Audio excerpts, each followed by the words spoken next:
बिस्मिल्लाहिर्रहमानिर्रहीम। शुरू करता हूँ उस खुदा का नाम लेकर जो बड़ा मेहरबान है, निहायत रहम वाला है। परंतु मुसलमान धर्म के भाई बहनों को तो पता ही नहीं कि अल्लाह कौन है, खुदा कौन है। उसकी जानकारी भी इस पवित्र पुस्तक मुसलमान नहीं समझे ज्ञान कुरान के मार्फत मुसलमान भाइयों को दी जा रही है। इस पुस्तक पर आज हमारा ये 4 नंबर का वीडियो है। यदि आपने अभी तक वीडियो नंबर 1 से देखना शुरू नहीं किया है तो आपको ज़रूर देखना चाहिए, तभी आपको असल में समझ में आएगा कि ओरिजिनल अल्लाह, ओरिजिनल खुदा कौन है, जिसकी जानकारी वर्तमान तक पूरे विश्व के किसी भी मुसलमान मुल्ला मौलवी को नहीं है। तो चलिए शुरू करते हैं उसी पाक खुदा के नाम से जो वर्तमान में सतगुरु रामपाल जी के रूप में धरती पे प्रकट हैं। परमपिता परमात्मा, सारी सृष्टि के रचनहार, कुल मालिक, असंख्य ब्रह्मांडों के स्वामी, जगत गुरु, तीनों लोकों में प्रवेश करके सबका भरण पोषण करने वाले, राजाधिराज, आत्माधार, नाथों के नाथ, देवों के देव, महादेव, सर्वेश्वर, महेश्वर, मृत्युंजय, अजरो अमर, आदि अनादि, सनातनी प्रभु, जगत पिता जगदीश्वर, श्री श्री 1008 की उपाधि के वास्तविक अधिकारी, अकाल मूर्त, सौद स्वरूपी राम, वासुदेव, सर्वगतम ब्रह्म, परम पूज्य, प्रथम पूज्य, परम संत, परम पुरुष, परम धनी, परम दयालु, सत्य कबीर, हक्का कबीर, अल्लाहु कबीर, अल्लाहु अकबर, बाखबर, अल्लाह ताला, जगत के तारणहार, जगत के मुक्तिदाता, जगत के जगन्नाथ, हारे के सहारे, हिंदुओं के राम, मुसलमानों के अल्लाह, सिखों के वाहिगुरु, ईसाइयों के मसीह, दया के सागर दया निधि, करुणा के सागर करुणा निधि, स्वयंभू परिभू, संकट मोचन, कष्ट हरण, मंगल करण, दुख भंजन, अविगत कबीर, निर्विकार निर्विषम परमात्मा, अलय अलेख सतगुरु, आदि अनादि सतगुरु, असली मर्यादा पुरुषोत्तम, असली राम, असली कृष्ण, असली घनश्याम, असली मुरारी, राजाओं के राजा, महाराजाओं के महाराजा, शहंशाहों के शहंशाह, सम्राटों के सम्राट, भगवानों के भगवान, अल्लाहों के अल्लाह, प्रभुओं के प्रभु, मसीहाओं के मसीह, सच्चे वाहिगुरु, बाबाओं के बाबा, पीरों के पीर, सेठों के सेठ, जगत सेठ, सावड़सा सेठ, सर्वगुण संपन्न, अनंत कोटि कलाओं के स्वामी, अनंत कोटि ब्रह्मांडों के नायक, योगियों में महायोगी, ध्यानियों में महाध्यानी, सिद्धों में परम सिद्ध, ज्ञानियों में तत्व ज्ञानी, ब्रह्म ज्ञानी, महाज्ञानी, परम ज्ञानी, सर्वश्रेष्ठ ज्ञानी, विज्ञानी, युवा कबीर, समृत कबीर, असमवात, अमित ओजा, सच्चे रहनुमा, करीम अल्लाह, सुभान अल्लाह, दुनिया के अंतिम पैगंबर, 8 सितंबर 1951 से गांव धनाना, जिला सोनीपत, हरियाणा, भारतवर्ष की पावन भूमि पे प्रकट रियल कल की भगवान श्री नारायण साकार हरि, श्री बाबा साहेब नूर अनंत परमात्मा, संत श्रोमणी सतगुरु रामपाल जी परमेश्वर जी के चरण कमल में लाइव वीडियो देख रहे आप और हम सभी भाई बहनों का अनंत कोटि दंडोत प्रणाम। भाई और बहनों, वर्तमान में अल्लाहु अकबर, अल्लाहु कबीर, जिसके विषय में पूरा मुसलमान समाज बेखबर है, क्योंकि उसकी खबर कोई बाखबर बताएगा, जो सूरत फुरकानी 25 आयत नंबर 52 से 59 में लिखा हुआ है। और वो बाखबर, वो पाक खुदा स्वयं ही चल कर आता है और एक बाखबर की भूमिका करता है, मुर्शिद की भूमिका करता है, संत की भूमिका करता है, और अपने विषय में अपने द्वारा रची गई कायनात यानी सृष्टि की जानकारी वो स्वयं ही भली भांति समझाता है। तो पाक कुरान उसी बाखबर सतगुरु रामपाल जी की तरफ इशारा कर रही है, जिसके विषय में मुसलमान समाज के डुप्लीकेट अल्लाह ने, जिसे मुसलमान समाज अपना अल्लाह मानता है, उसने भी हाथ खड़े कर दिए और कहा कि ए पैगंबर, जिस अल्लाह ने, जिस खुदा ने आसमान और ज़मीन के दरमियान जो भी कुछ है 6 दिन में बनाया और 7वें दिन वो तख्त पे जा विराजा, उसकी खबर किसी बाखबर से जा पूछ। तो जिस ओरिजिनल अल्लाह, ओरिजिनल खुदा के बारे में मुसलमान धर्म के मानने वाले भाई बहनों के डुप्लीकेट अल्लाह को भी नहीं पता है, आज वो ओरिजिनल खुदा स्वयं धरती पर, भारतवर्ष की पावन भूमि पर सतगुरु रामपाल जी के रूप में स्वयं प्रकट है। आवश्यकता है तो उनको पहचानने की, उन्हें पहचाना जाएगा उनके सत्संग सुनकर। जेब से मोबाइल निकालिए, यूट्यूब पर सतगुरु रामपाल जी के प्रवचन सुनना शुरू करें, तब जाकर ये अल्लाह समझ में आएगा और आप मुसलमान धर्म के भाई बहन अपना आत्म कल्याण करवा सकते हैं। बाकी अल्लाह साकार है या निराकार है, धरती पर आता है या नहीं आता है, वो बेचून है या कैसा है, इन सभी बातों की बहुत सारी जानकारियां आपको पिछले वीडियो में उपलब्ध करवा दी गई है। आप जी पीछे की वीडियो देख सकते हैं। आज के वीडियो में हम आगे बढ़ेंगे कि और किन किन शास्त्रों में, ग्रंथों में, पुस्तकों में कबीर ही अल्लाह है, इबादई कबीरा वही परमेश्वर है, खुदा है, ओरिजिनल है, और किन किन शास्त्रों में प्रमाण है।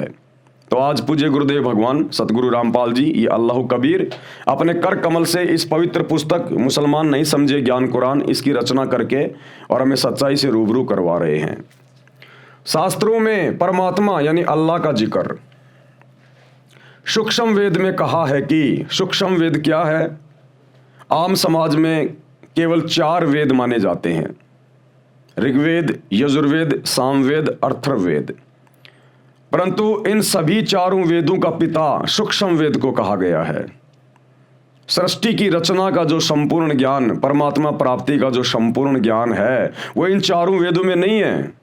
ये 4 वेद तो इस डुप्लीकेट अल्लाह ने, शैतान ने, हिंदू धर्म में जिसको काल कहा जाता है, इसने वो पूर्ण परमेश्वर की जानकारी, पूर्ण अल्लाह कबीर की जानकारी छुपा दी है।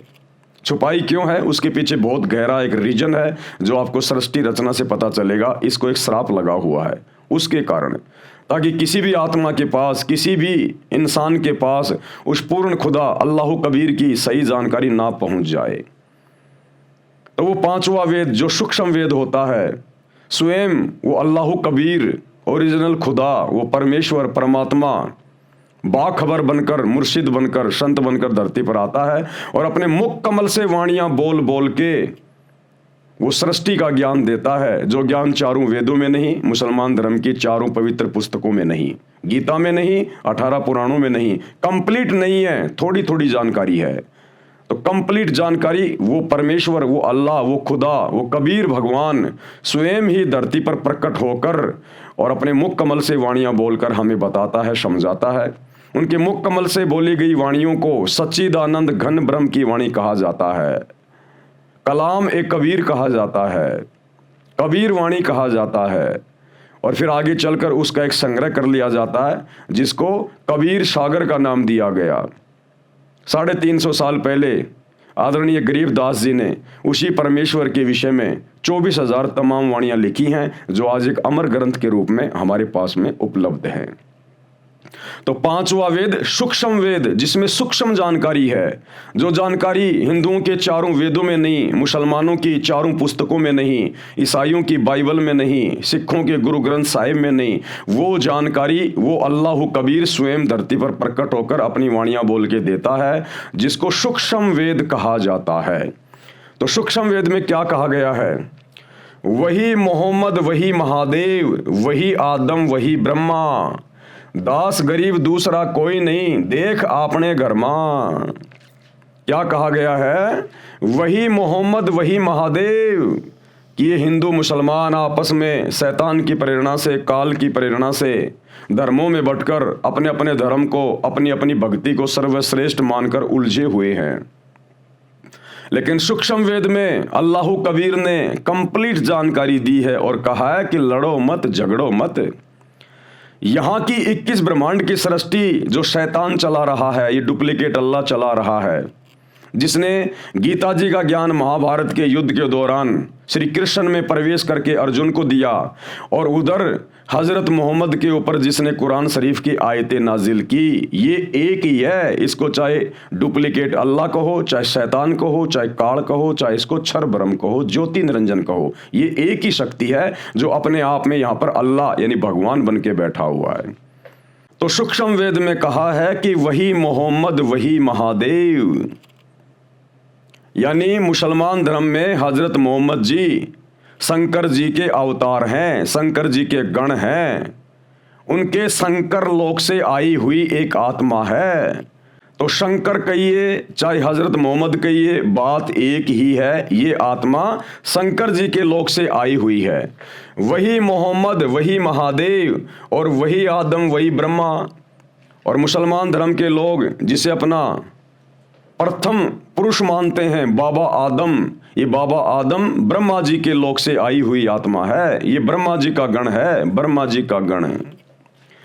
वही मोहम्मद, वही महादेव, वही आदम, वही ब्रह्मा, दास गरीब दूसरा कोई नहीं। आदरणीय गरीबदास जी कह रहे हैं सूक्ष्म वेद में कि दूसरा और कोई नहीं है, देख आपने घर में यानी उस सच्चे मुर्शिद सच्चे सतगुरु की शरण में आ, उससे भक्ति प्राप्त कर और फिर वो तुझे शरीर के कमल खोलने के जो शत भक्ति मंत्र देगा उनका जाप कर, फिर तुझे बिल्कुल स्पष्ट दिखाई देगा, तेरे चैनल खुल जाएंगे, तेरी दिव्य दृष्टि खुल जाएगी, तुझे स्पष्ट दिखाई देगा कि हजरत मोहम्मद जिसे तुम अपना पैगंबर मानते हो ये शंकर जी का गण है, श्री शंकर जी के लोक से आई हुई आत्मा है, और बाबा आदम ब्रह्मा जी का गण है, ब्रह्मा जी के लोक से आई हुई आत्मा है।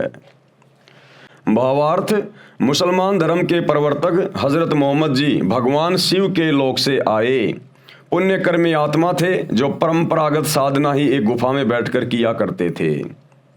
जिस समय हजरत मोहम्मद जी को जिब्राइल नाम का फरिश्ता नहीं मिला था, उनके ऊपर किसी प्रकार की कोई आयतें नाजिल नहीं हुई थी, उससे पहले भी हजरत मोहम्मद जी हीरा की गुफा में बैठकर समाधि लगाया करते थे, पद्म आसन लगाकर साधना किया करते थे, शंकर भगवान की साधना किया करते थे, क्योंकि ये शंकर जी के लोक से आए हुए हैं। अब ये शंकर जी कौन है? ये ब्रह्मा विष्णु और शंकर जी ये तीनों शैतान के पुत्र हैं, ये काल के पुत्र हैं। ये आपको सृष्टि रचना से पता चलेगा जब आगे इस पुस्तक में हम पढ़ेंगे। शिव जी का एक गण जो 11 रुद्रों में से एक है, वह मोहम्मद जी से उस गुफा में मिले।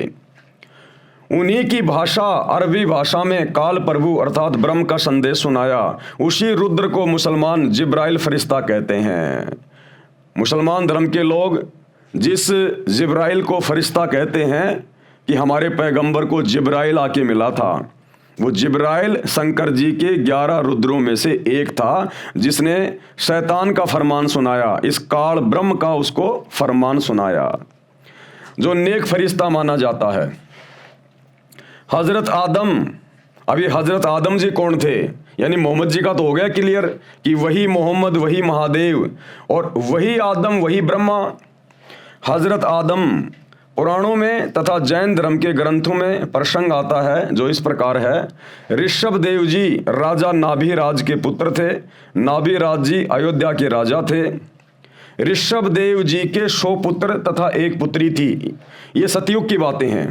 एक दिन परमेश्वर, कौन परमेश्वर? अल्लाह कबीर, ये कबीर देव, ये कबीर भगवान सृष्टि का एक ही परमात्मा है। मुसलमान उसको अल्लाह कहते हैं, हिंदू अपना भगवान कहते हैं, ईसाई उसे मसीहा कहते हैं, सिख भाई उसे वाहिगुरु कहते हैं। वो सब का परमात्मा एक ही है, एक ही। जैसे एक व्यक्ति की 4 संतान हैं, उसके 4 पुत्र हैं छोटे छोटे, और जब वो पिता शाम को घर वापस आता है मेहनत मजदूरी करके, तो वो बच्चे दरवाजे पे खड़े होकर आपस में कहते हैं कि देखो देखो मेरा पापा आ गया, मेरा पापा आ गया। दूसरा बच्चा कहता नहीं नहीं वो तो मेरा डैडी है, मेरा डैडी है। तीसरा कहता अरे नहीं वो तो मेरा फादर है, मेरा फादर। और चौथा बच्चा कहता अरे नहीं वो मेरा बाप है, मेरा बाप। अब उन नादान बच्चों को कौन समझाए? उन हिंदू मुस्लिम सिख ईसाइयों को कौन समझाए कि तुम सबका बाप एक ही है, चाहे उसको अल्लाह कहो, चाहे भगवान कहो, चाहे राम कहो, चाहे खुदा कहो, चाहे गॉड कहो। तो कहते हैं कोई कहे हमारा राम बड़ो, हिंदू कहते हैं हमारा राम बड़ा है। कोई कहे हमारा राम बड़ा है, कोई कहे खुदाई रे, मुसलमान कहते हैं हमारा खुदा बड़ा है। और कोई कहे ईसा मसीह बड़ा, ये बांटा रहे लगाई रे। उन नादान बच्चों की तरह अपने बाप को बांट रहे हैं अलग अलग नाम पुकार के, जबकि बाप एक ही है। नाभिराज जी अयोध्या के राजा थे। ऋषभ देव जी के 100 पुत्र तथा एक पुत्री थी। एक दिन परमेश्वर यानी अल्लाह कबीर, यही सतगुरु रामपाल जी भगवान, एक संत रूप में ऋषभ देव जी को मिले, उनको भक्ति करने की प्रेरणा की, ज्ञान सुनाया कि मानव जीवन में यदि शास्त्र विधि अनुसार साधना नहीं की तो मानव जीवन व्यर्थ जाता है। वर्तमान में जो कुछ भी जिस मानव को प्राप्त है वह पूर्व जन्म जन्मांतरों में किए पुण्यों तथा पापों का फल है। आप राजा बने हो, ये आपका पूर्व जन्म का शुभ कर्म फल है।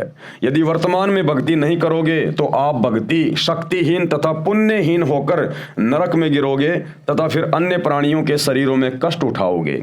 जैसे वर्तमान में इन्वर्टर की बैटरी चार्ज कर रखी है और चार्जर निकाल रखा है, फिर भी वह बैटरी कार्य कर रही है। इन्वर्टर से पंखा भी चल रहा है, बल्ब ट्यूब भी जग रहे हैं। यदि चार्जर को फिर से लगाकर चार्ज नहीं किया गया, यानी फिर से मनुष्य जन्म में भक्ति शुरू नहीं की गई, तो कुछ समय उपरांत इन्वर्टर सारा कार्य छोड़ देगा।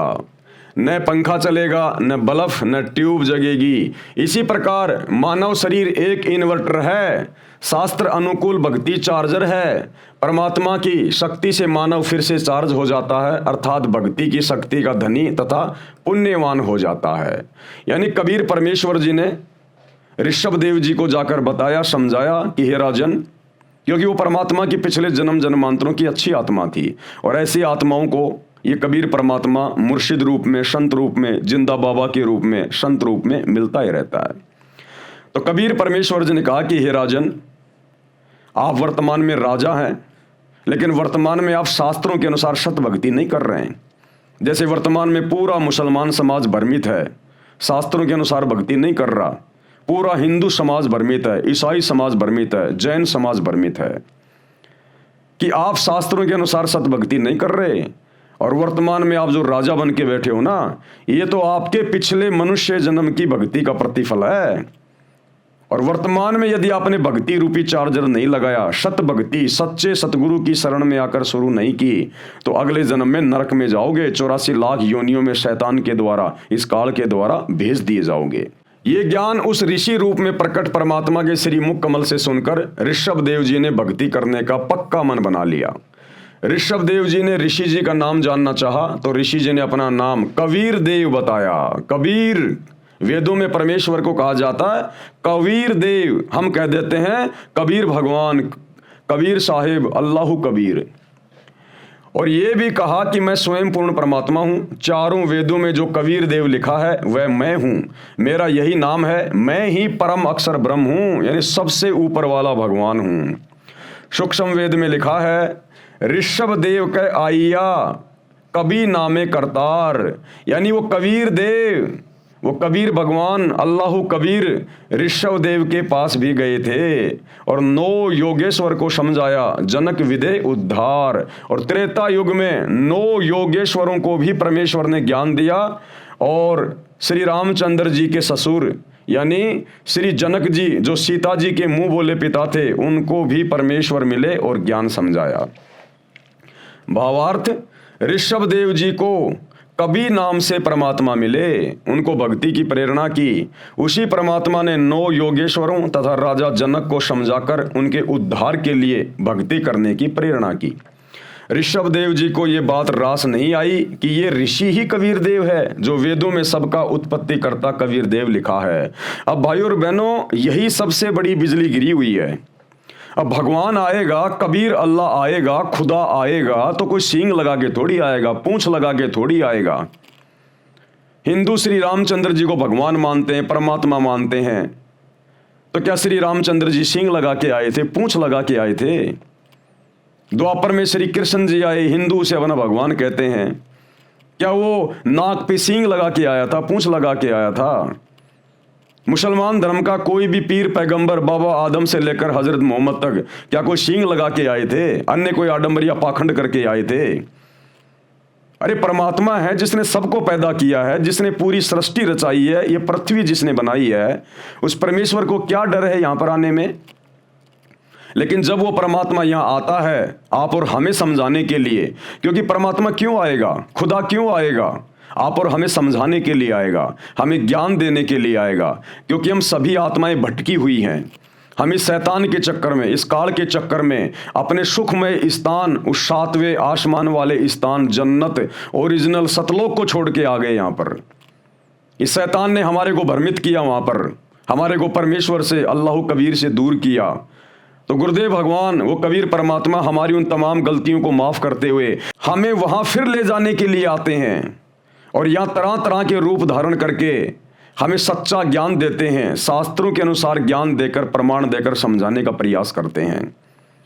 लेकिन उस समय तक इस काल शैतान ने अपने नकली धर्मगुरुओं के माध्यम से, मुल्ला मौलवियों के माध्यम से, पंडित आचार्य शंकराचार्यों के माध्यम से पूरे भगत समाज में यह गलत धारणा फैला दी होती है कि भगवान तो निराकार है, अल्लाह तो बेचून है, अल्लाह दिखाई नहीं देता, अल्लाह धरती पे नहीं आता। तो जब वो ओरिजिनल अल्लाह, वो कबीर परमात्मा संत रूप में, मुर्शिद रूप में धरती पे आता है और अपना सच्चा ज्ञान देता है, तो जल्दी से आत्माएं स्वीकार नहीं कर पाती हैं, क्योंकि पुराना रंग, वो अज्ञान का, धर्म के ठेकेदारों के द्वारा जो चढ़ाया हुआ होता है, वो जल्दी से उतर नहीं पाता। लेकिन लगातार उनके सत्संग प्रवचन सुनते रहने से वो अज्ञान एक दिन साफ हो जाता है और स्पष्ट रूप से वो परमेश्वर उन आत्माओं को दिखाई देने लगता है। तो भाई और बहनों, थोड़ा सा दिमाग पे जोर डालिए, सतगुरु रामपाल जी का मकसद क्या है? क्या उन्हें मुसलमानों से कोई लोभ लालच है, कोई स्वार्थ है? क्या अन्य धर्म के लोगों से कोई लोभ लालच है? जो इतनी मोटी मोटी 500-500 पेज की पुस्तकें लिख रहे हैं, 30 साल से दिन रात सत्संग कर रहे हैं, क्या स्वार्थ है उनका? वो हमारा पिता है, हमारा बाप है, अल्लाह कबीर है।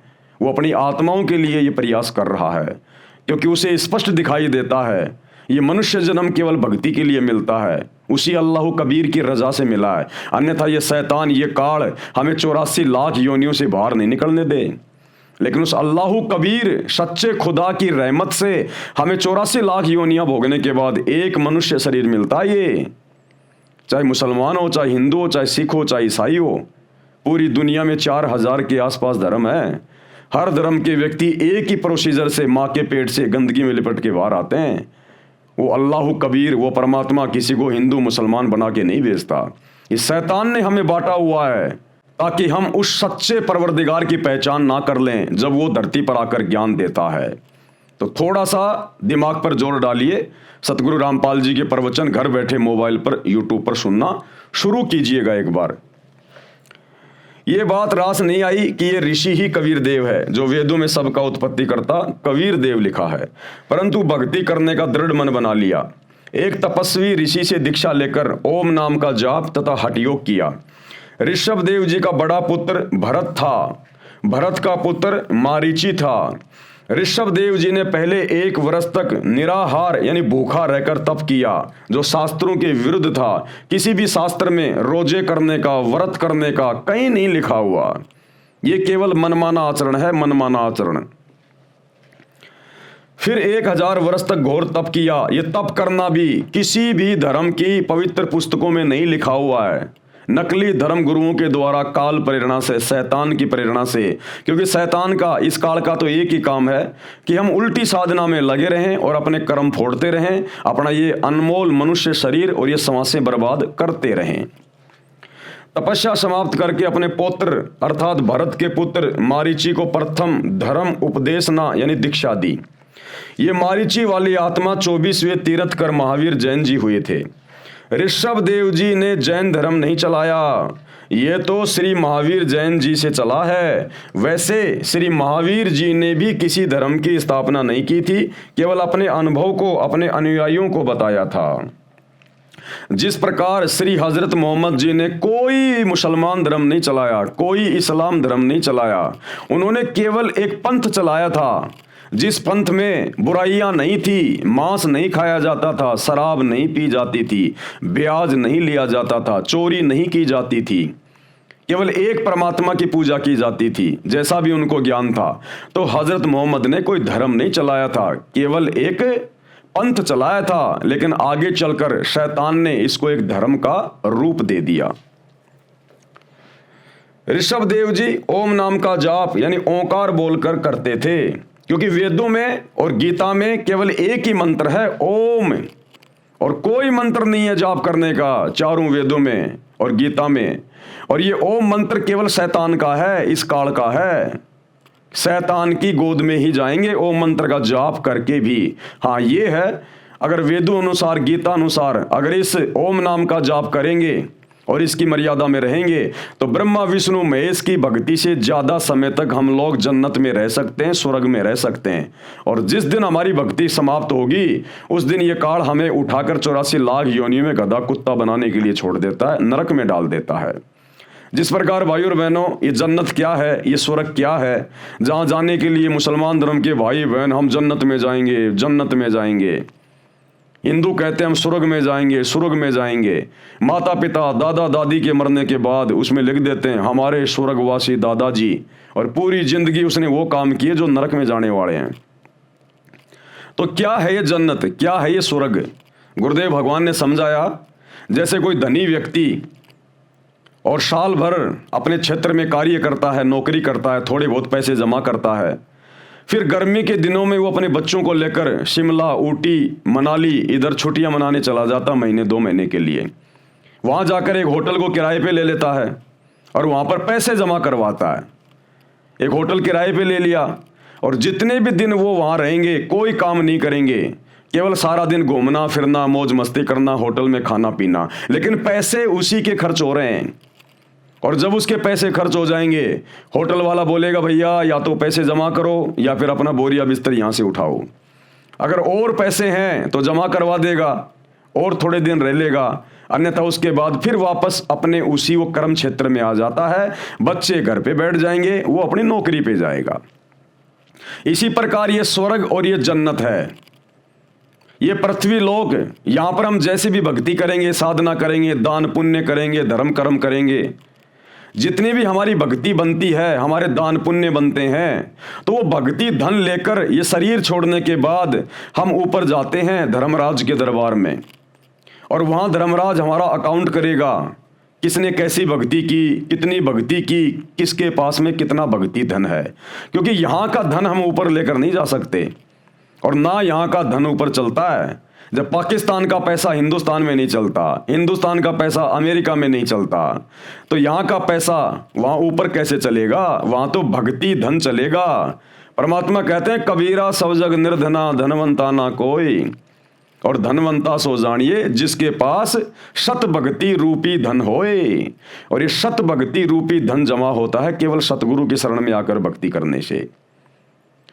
तो जब ऊपर जाएंगे धर्मराज देखेगा भैया तेरे को मनुष्य शरीर दिया था भक्ति करने के लिए, अरे बाकी कर्म तो जानवर भी कर ही रहे हैं, बच्चे पैदा करना, उनका पालन पोषण करना, अंत में मर जाना, ये काम तो जानवर भी करता है, पशु पक्षी भी करते हैं। तू क्या करके आया?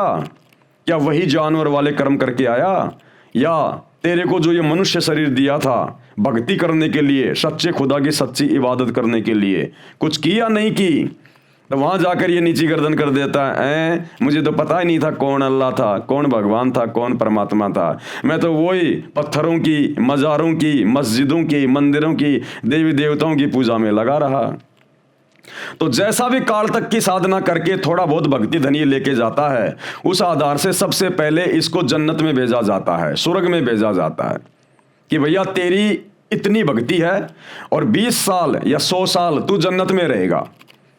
वहाँ ऑटोमेटिक सिस्टम होता है सारा, उनकी विज्ञान बहुत ज़बरदस्त है, देवताओं की विज्ञान यहाँ की विज्ञान से लाखों गुना उत्तम है, तो ऑटोमेटिक होता है वहाँ पर सारा काम। तो जब तक उस भगत के, वो चाहे हिंदू हो चाहे मुसलमान हो, वहाँ धर्मराज के दरबार में नंगा होके एक लाइन में खड़ा होता है, वहाँ कोई हिंदू मुस्लिम नहीं चलता। वहाँ तो भक्ति धन देखते हैं, बेटा क्या लाया कमा के, भक्ति करी कि नहीं करी, तेरे को मनुष्य जन्म दिया था।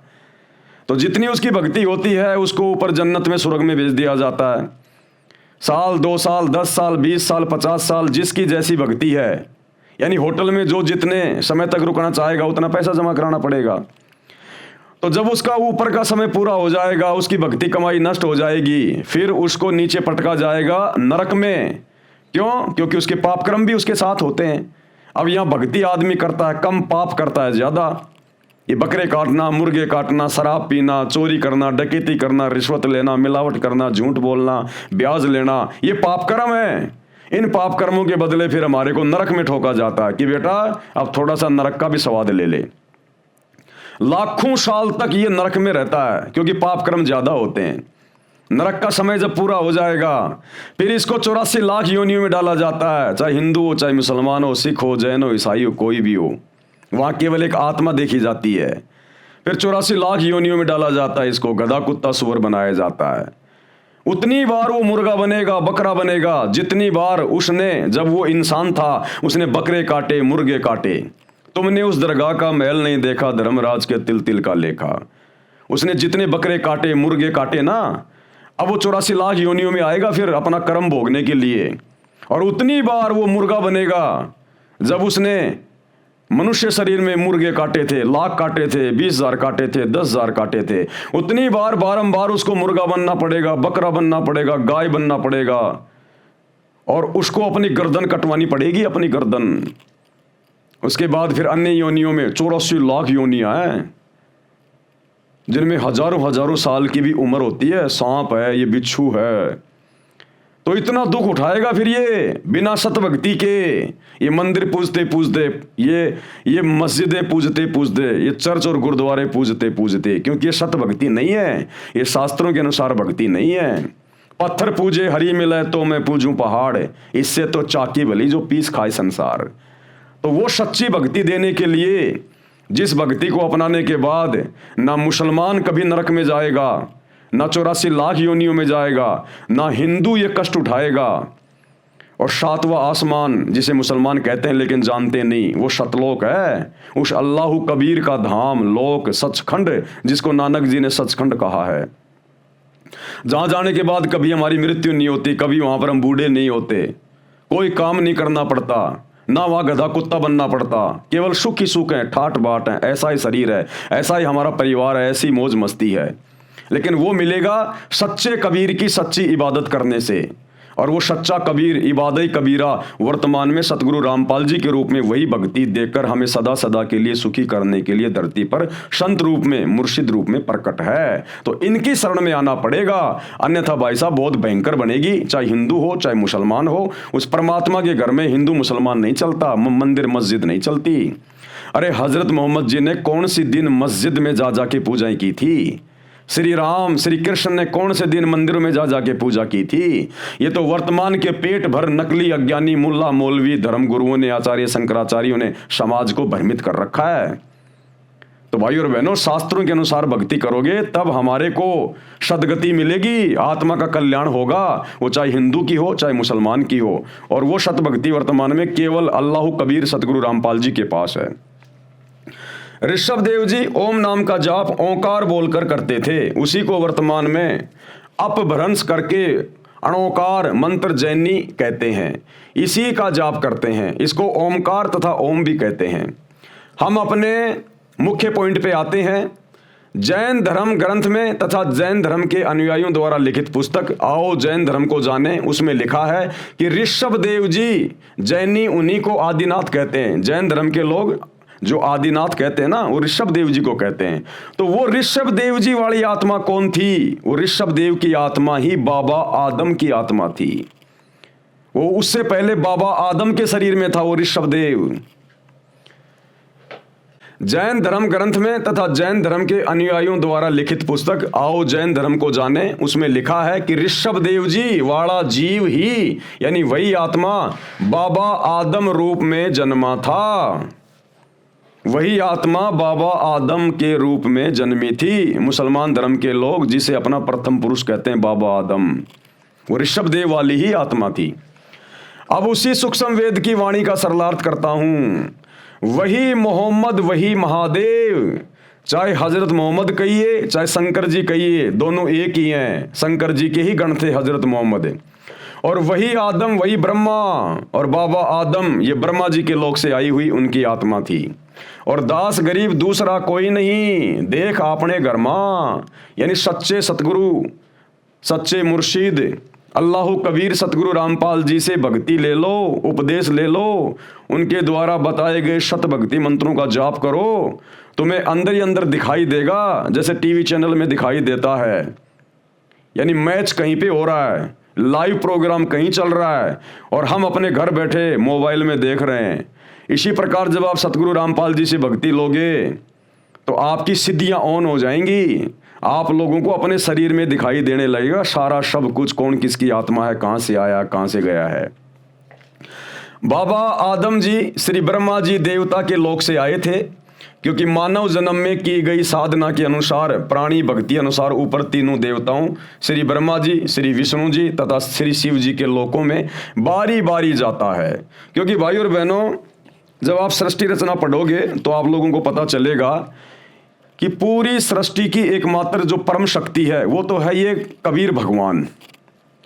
उसके बाद इस शैतान ने, इस काल ने उस कबीर भगवान के सतलोक में एक बहुत बड़ी गलती कर दी और इसकी गलती में हमने भी सहयोग दे दिया। हम जितने भी आत्माएं हैं यहाँ, चाहे किसी भी धर्म की हो, चाहे ये पशु हो, पक्षी हो, इन शरीरों में जितनी भी आत्मा, जितनी भी रूहें हैं, इन सब ने सतलोक में काल को सहमति व्यक्त कर दी। तो परमेश्वर ने, अल्लाह कबीर ने हम सबको इस शैतान के साथ में अलग से 21 ब्रह्मांड इसको देकर हमें सतलोक से दूर भेज दिया, यहाँ पर 16 संकोश की दूरी पर। अब इस शैतान ने क्या किया, इसने अपनी पत्नी दुर्गा के साथ में शारीरिक संबंध बनाए और 3 बेटे उत्पन्न किए, ब्रह्मा, विष्णु, महेश। और इस काल को, इस शैतान को मुसलमान भाई जिसे अपना अल्लाह कहते हैं, इसको कबीर भगवान ने, सच्चे खुदा ने इसको श्राप दे दिया था कि तू प्रतिदिन 1 लाख मानव शरीर खाएगा, उनके सूक्ष्म शरीर की वासना खाएगा। तो इसको श्राप लगा हुआ है, जिस कारण से इसकी मजबूरी हो गई मनुष्य उत्पन्न करना। तो इसने 3 पुत्र पैदा किए दुर्गा जी के साथ मिलकर, ब्रह्मा, विष्णु, महेश। और खुद ये गुप्त रहने लगा। दुर्गा से कहा कि अब मैं किसी के सामने नहीं आऊंगा और सारी व्यवस्था तू संभालेगी और मेरे विषय में किसी को मत बताना और ना मैं किसी को दर्शन दूंगा, क्योंकि दर्शन देगा तो हकीकत का पता चल जाएगा। इसका चेहरा बहुत ज्यादा विकराल है, भुंडा चेहरा इसका, ओछा माथा, लंबे दांत, काला कलूटा, देखते आदमी डर जाए। जैसे महाभारत के युद्ध में इसने अर्जुन को दर्शन दिए थे, विराट रूप दिखाया था, उसका कलेजा फट गया था कि ये भगवान अपना ये विराट रूप समेट लो, नहीं तो मेरा कलेजा फट जाएगा। तो इसने सौगंध खा रखी है कि मैं किसी के सामने प्रकट नहीं होऊंगा, चाहे कुछ भी कर ले वो। तो इसने सारी व्यवस्था अपनी पत्नी दुर्गा को संभाला दी और 3 पुत्र इसने दुर्गा के माध्यम से पैदा कर दिए शारीरिक संभोग के द्वारा, और कहा कि अब ये 3 बेटे मेरे लिए भोजन का बंदोबस्त करेंगे, सारी व्यवस्था को ये संभालेंगे अब नीचे।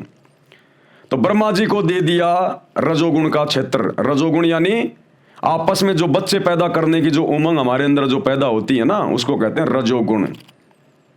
तो रजोगुण के प्रभाव से यहां पर स्त्री और पुरुष आपस में शादियां करते हैं, बच्चे पैदा करते हैं। उनके पालन पोषण की जिम्मेदारी दे दी विष्णु जी को, ये है शतोगुण। ये आपस में मोह ममता में हमारे को बांध के रखता है, ये मेरा बेटा, ये मेरी बेटी, ये मेरी कार, ये मेरी कोठी।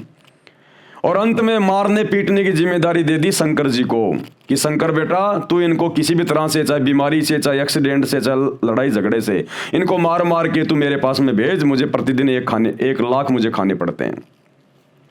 तो इस शैतान ने, इस काल ने इस प्रकार से अपने 3 बेटों को ये ड्यूटी दे रखी है। और शैतान के प्रभाव से, काल के प्रभाव से ये 3 देवता हमारे को यहां पर बांध के रखे हुए हैं और हम जीव इस काल के जाल से बाहर ना निकल जाएं, इसलिए इसने हमारे को भटका दिया, अलग अलग धर्मों में बांट दिया, ताकि आपस में लड़ते रहें, झगड़ते रहें, मरते रहें और मेरा भोजन मेरे पास में आता रहे। और जब कभी वो अल्लाह कबीर रहमान भगवान खुदा जब कभी वो धरती पर आए इन मूर्खों को ज्ञान समझाने के लिए, क्योंकि इंसानों को समझाने के लिए इंसान ही बनकर आया जाएगा, तो जब वो रहमान खुदा एक इंसान बन के आता है, संत रूप में, मुर्शिद रूप में आता है, जिंदा बाबा के रूप में आता है और अपना ज्ञान समझाता है, तो शैतान के प्रभाव से हम समझ नहीं पाते, क्योंकि ये गलत धारणा बैठा दी जाती है धर्मगुरुओं के द्वारा कि अल्लाह तो निराकार है, बेचून है, भगवान तो निराकार है, साकार नहीं है। तो जिस कारण से थोड़ी सी कठिनाइयां आती हैं। तो ब्रह्मा विष्णु महेश के माध्यम से ही यहाँ पर ये अवतार भेजे जाते हैं, पैगंबर भेजे जाते हैं। जैसे त्रेता में श्री रामचंद्र जी आप और हमको भक्ति मार्ग से भटकाने के लिए काल की प्रेरणा से, शैतान की प्रेरणा से और विष्णु जी के द्वारा उसको यहाँ भेजा गया। यानी विष्णु ही स्वयं श्री रामचंद्र थे और उल्टी भक्ति साधना दे के चला गया, अपने आप में भगवान बन के चला गया। आज पूरी दुनिया उसकी मूर्तियां पूज रही है, लेना एक देना दो। तो ये अवतार फिर इस काल के द्वारा, शैतान के द्वारा भेजे जाते हैं। इसी प्रकार द्वापर में श्री कृष्ण जी विष्णु जी के अवतार थे। ईसा मसीह जी वो श्री विष्णु जी के लोक से आए थे, अलग से एक धर्म बना गए, पंथ बना गए, सबको उल्टी साधना पे लगा गए। बाबा आदम उसी शैतान की प्रेरणा से, काल की प्रेरणा से ब्रह्मा जी के लोक से भेजे गए थे। वो ब्रह्मा जी के अवतार थे। हजरत मोहम्मद ये श्री शंकर जी के लोक से आए थे, शंकर जी के गण थे, ये शंकर जी के अवतार थे। तो सारा सिस्टम ये इस प्रकार से चल रहा है, ब्रह्मा विष्णु महेश के माध्यम से या नीचे का। तो वो कबीर भगवान हमें यही सारी बातें समझाने आता है कि बच्चों तुम काल के लोक में रह रहे हो, शैतान के लोक में रह रहे हो। ये अपने स्वार्थ के लिए तुम्हारे को धर्मों में, जातियों में, संप्रदायों में, देश में आपस में ये टुकड़े बना दिए इसने। एक देश की सीमा, दूसरे देश की सीमा, लड़ो झगड़ो, लगाओ फोर्स पुलिस, करो युद्ध, गृह युद्ध, महायुद्ध, और आते रहो मेरे मुंह में। और तुम्हें आपस में बांध के रखता है, ये लड़ा झगड़ा के रखता है।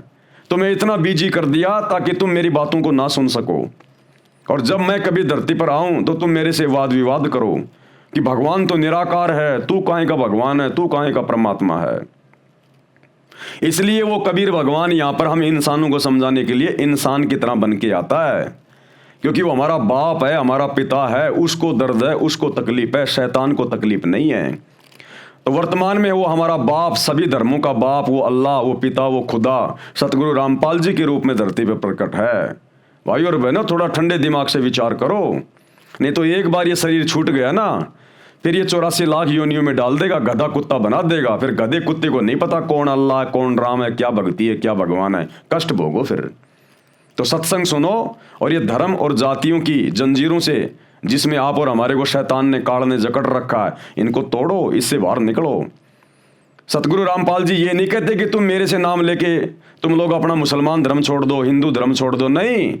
वो कहते हैं तुम अपने धर्म में रहो, अपने घर में रहो, अपना काम धंधा करो, अपने बच्चों के साथ रहो, लेकिन भक्ति वो करो जो मैं तुम्हें दे रहा हूं, ताकि मरने के बाद में तुम्हारी सदगति हो, गधे कुत्ते बनने से तुम बच जाओ। और ये बुराइयां छोड़ दो जो बुराइयां शैतान ने लगा रखी हैं। ये जीव हत्या करना, मांस खाना, शराब पीना, चोरी करना, झूठ बोलना, व्यभिचार करना, ये बुराइयां हैं, ये काल का भोजन है।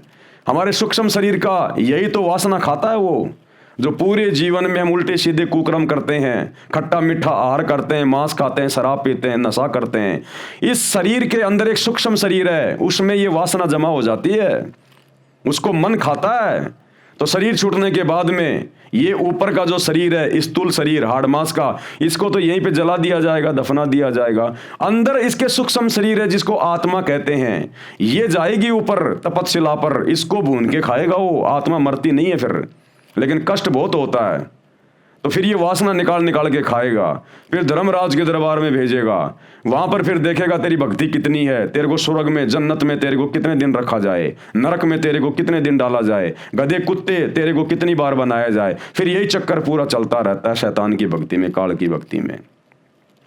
तो इस महाचक्कर से, कुचक्कर से निकालने के लिए वो अल्लाह कबीर, इबादत कबीरा, जिसका हर धर्म ग्रंथों में जिक्र है, आज उसी पे तो वीडियो बन रहा है, वो आता है यहाँ पर संत रूप में और हमें आकर ज्ञान देता है, हम तक ये संदेश पहुंचाता है। अन्यथा सतगुरु रामपाल जी को क्या पड़ी मेरे भाई, ये इतनी मोटी मोटी पुस्तकें मुसलमान धर्म के लोगों को समझाने के लिए, हिंदू धर्म के लोगों को समझाने के लिए 30 साल से सत्संग कर रहे हैं दिन रात एक करके, क्योंकि वो हमारा पिता है सभी धर्मों का।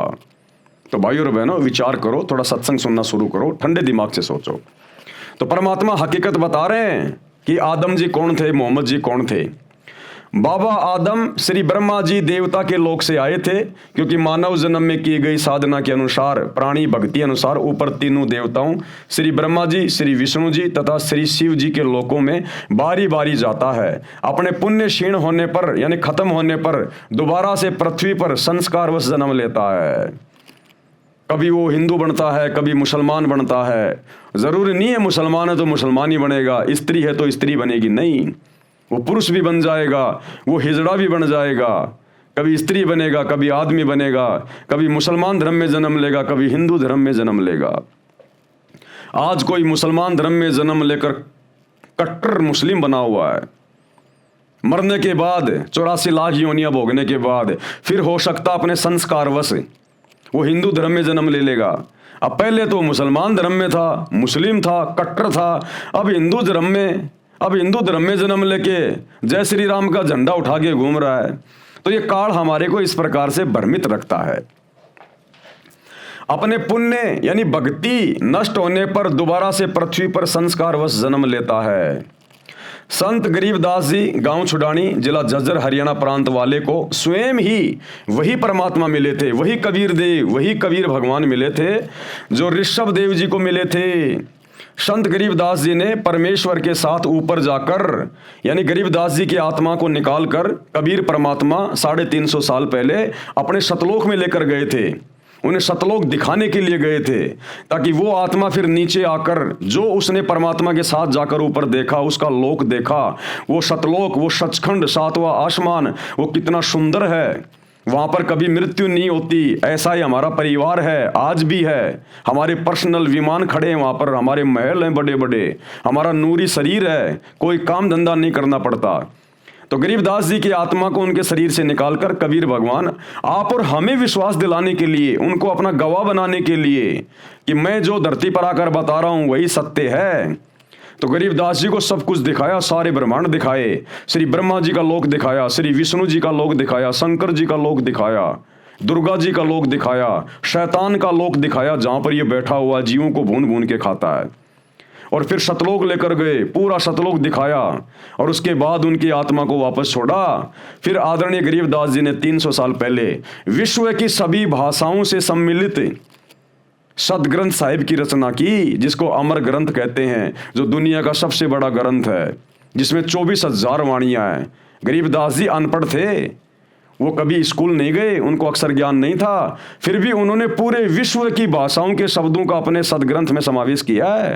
अरबी, उर्दू, फारसी, चाइनीज, हर भाषा का, क्योंकि वो परमात्मा से परिचित हो गए थे, उनकी दिव्य दृष्टि खुल गई थी और उन्होंने खुली आंखों से सब कुछ लिखवाया उस ग्रंथ में, जिसको सूक्ष्म वेद कहते हैं। संत गरीबदास जी ने परमेश्वर के साथ ऊपर जाकर अपनी आंखों से सर्व व्यवस्था को देखा था। फिर बताया है कि आदम जी ब्रह्मा जी के लोक से आए थे, आदम जी ब्रह्मा जी के लोक से आए थे, ब्रह्मा के अवतार थे। मोहम्मद जी तमगुण शिव जी के अवतार थे। प्रिय पाठ को अवतार 2 प्रकार के होते हैं। नंबर 1, स्वयं वह प्रभु अवतार लेता है, जैसे श्री राम, श्री कृष्ण आदि के रूप में स्वयं श्री विष्णु जी अवतार धार कर आए थे। परंतु कपिल ऋषि जी, परशुराम जी को भी विष्णु जी के अवतारों में गिना जाता है। ये स्वयं श्री विष्णु जी नहीं थे, विष्णु लोक से आए देव आत्मा थे। उनके पास कुछ शक्ति विष्णु जी की थी, क्योंकि वे उन्हीं के द्वारा भेजे गए थे। इसी प्रकार हजरत मोहम्मद जी श्री शिव जी के लोक से आए देव आत्मा यानी अवतार थे। हजरत मोहम्मद खुद श्री शिव जी नहीं था, शिव जी के लोक से भेजी गई एक अच्छी आत्मा थी। तथा बाबा आदम जी श्री ब्रह्मा जी के लोक से आए देव आत्मा यानी अवतार थे। इसी प्रकार ईसा मसीह जी श्री विष्णु जी के लोक से आए देव आत्मा यानी अवतार थे। ईसाई श्रद्धालु भी ईसा जी को प्रभु का पुत्र मानते हैं, प्रभु नहीं। क्योंकि भाइयों और बहनों, ये धर्म तो अब बने हैं, आज से पहले कोई धर्म नहीं थे। द्वापर में कोई धर्म नहीं था, त्रेता युग में कोई हिंदू, मुसलमान, सिख, ईसाई, जैनी नहीं था, सतयुग में कोई धर्म नहीं था। हम सब एक ही थे, इंसान थे, आज भी इंसान ही हैं। भगवान किसी को मुसलमान बना के नहीं भेजता, ठप्पा मार के नहीं भेजता। बाहर पैदा हो जाता है, उसकी खतना कर दी जाती है, बड़ा होने पर मूंछ कटवा लेता है, टोपी पहन लेता है, तो वो मुसलमान बन जाता है। ये अपनी थ्योरी है, अपना मनमाना आचरण है। हिंदू है तो वो अपने हिसाब से वो हिंदू बन जाता है, जिस भी वो परिवार में जन्म लेता है। भगवान किसी के ठप्पा लगा के नहीं भेजता। ये 3000 साल पहले हिंदू धर्म बना है आदि शंकराचार्य के द्वारा। 1400 साल पहले हजरत मोहम्मद जी ने ये मुसलमान धर्म चलाया। 2500 साल पहले हजरत ईसा ने ईसाई धर्म चला दिया। उस समय नहीं चलाया, उनके जाने के बाद में लोगों ने नाम दे दिए, उनको धर्म का नाम दे दिया। 650 साल पहले ये जो 24वां जो ये तीर्थकर था जैन धर्म का, महावीर जैन, इसके मरने के बाद में जैन धर्म चल गया। श्री नानक जी के शरीर छोड़ने के बाद में लोगों ने सिख धर्म जो है वो चला दिया। तो ये तो अभी 2500-3000 हजार साल के अंदर अंदर सारे धर्म चले हैं। इससे पहले कहाँ थे ये धर्म? तो हम सब इंसान हैं, हमारा एक ही धर्म है, मानव धर्म। हम सब इंसान हैं, मानव हैं। इसीलिए सतगुरु रामपाल जी परमेश्वर जी ने आकर अपना नारा दिया है कि बच्चों तुम भूले बैठे हो शैतान की प्रेरणा से, जीव हमारी जाति है, यानी हम केवल जीव हैं, जीव। दो कोटि के प्राणी हैं सभी, चाहे कोई राष्ट्रपति है, चाहे प्रधानमंत्री है, चाहे किसी भी देश का है, चाहे किसी भी धर्म का है, केवल दो कोटि का जीव है, सबका मिट्टी का शरीर है। ये आग में जल के मर जाए, पानी में गिर के मर जाए, एक्सीडेंट में ये मर जाए, भूकंप में ये मर जाए, हारी बीमारी में ये मर जाए, लड़ाई झगड़े में ये मर जाए। तो गुरुदेव कह रहे हैं तुम केवल जीव हो, तुम्हारी कोई औकात नहीं है, चाहे तुम कुछ भी हो। जिस दिन वो समय आ गया उस दिन तुम्हें जाना पड़ेगा।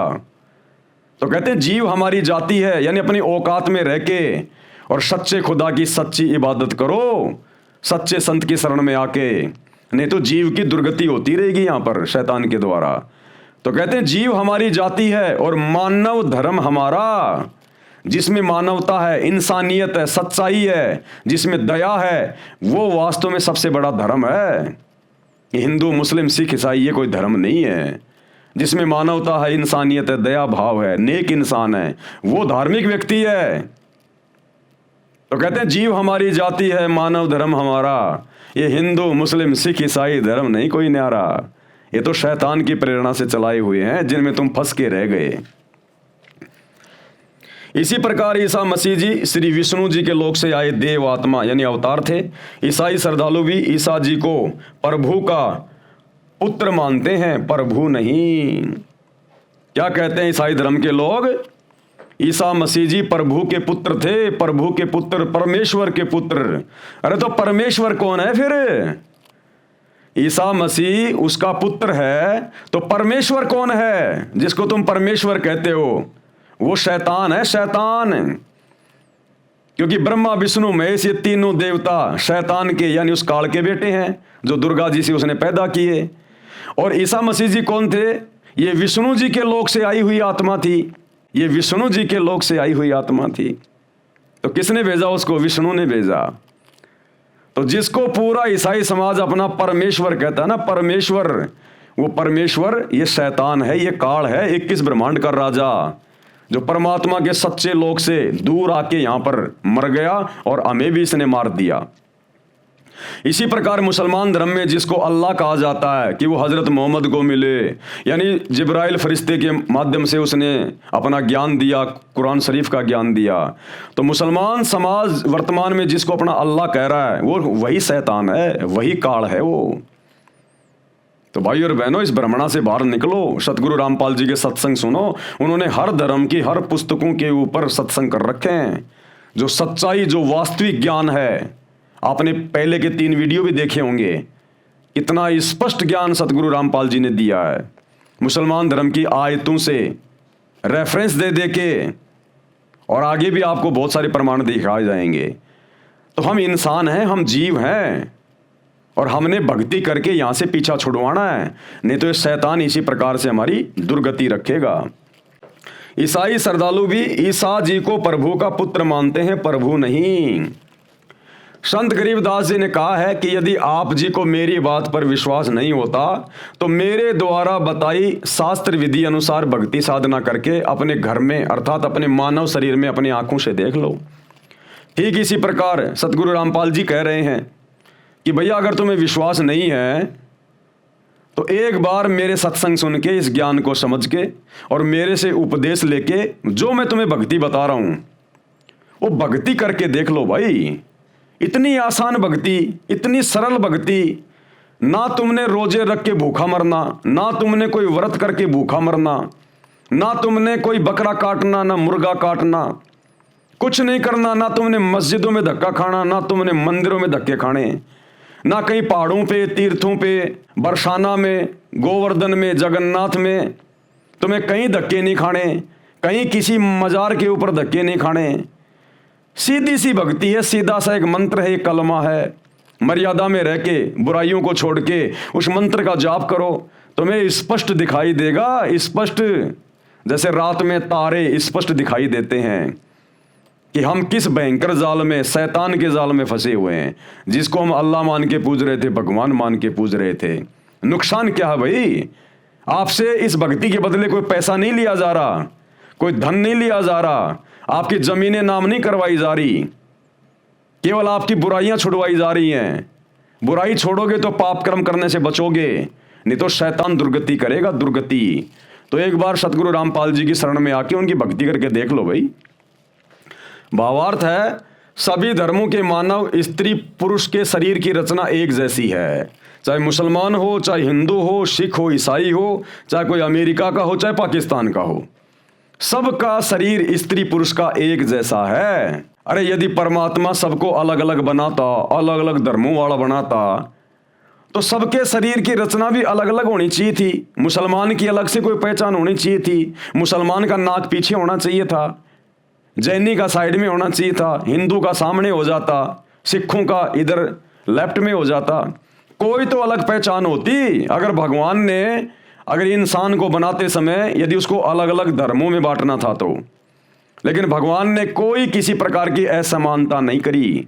सबको इंसान बना के भेजा, मनुष्य बना के भेजा, नंगा भेजा, किसी के साथ कोई भेदभाव नहीं किया। तो गरीबदास जी कह रहे हैं कि जितने भी स्त्री या पुरुष हैं पूरे विश्व के, उन सबके शरीर की रचना एक जैसी है। सबके शरीर के अंदर परमात्मा ने एक जैसा मटेरियल, सब कुछ एक जैसा बनाया है। किसी के 4 गुर्दे नहीं लगाए भगवान ने, दिल किसी के 3 नहीं लगाए, सबको समान रूप से बनाया है।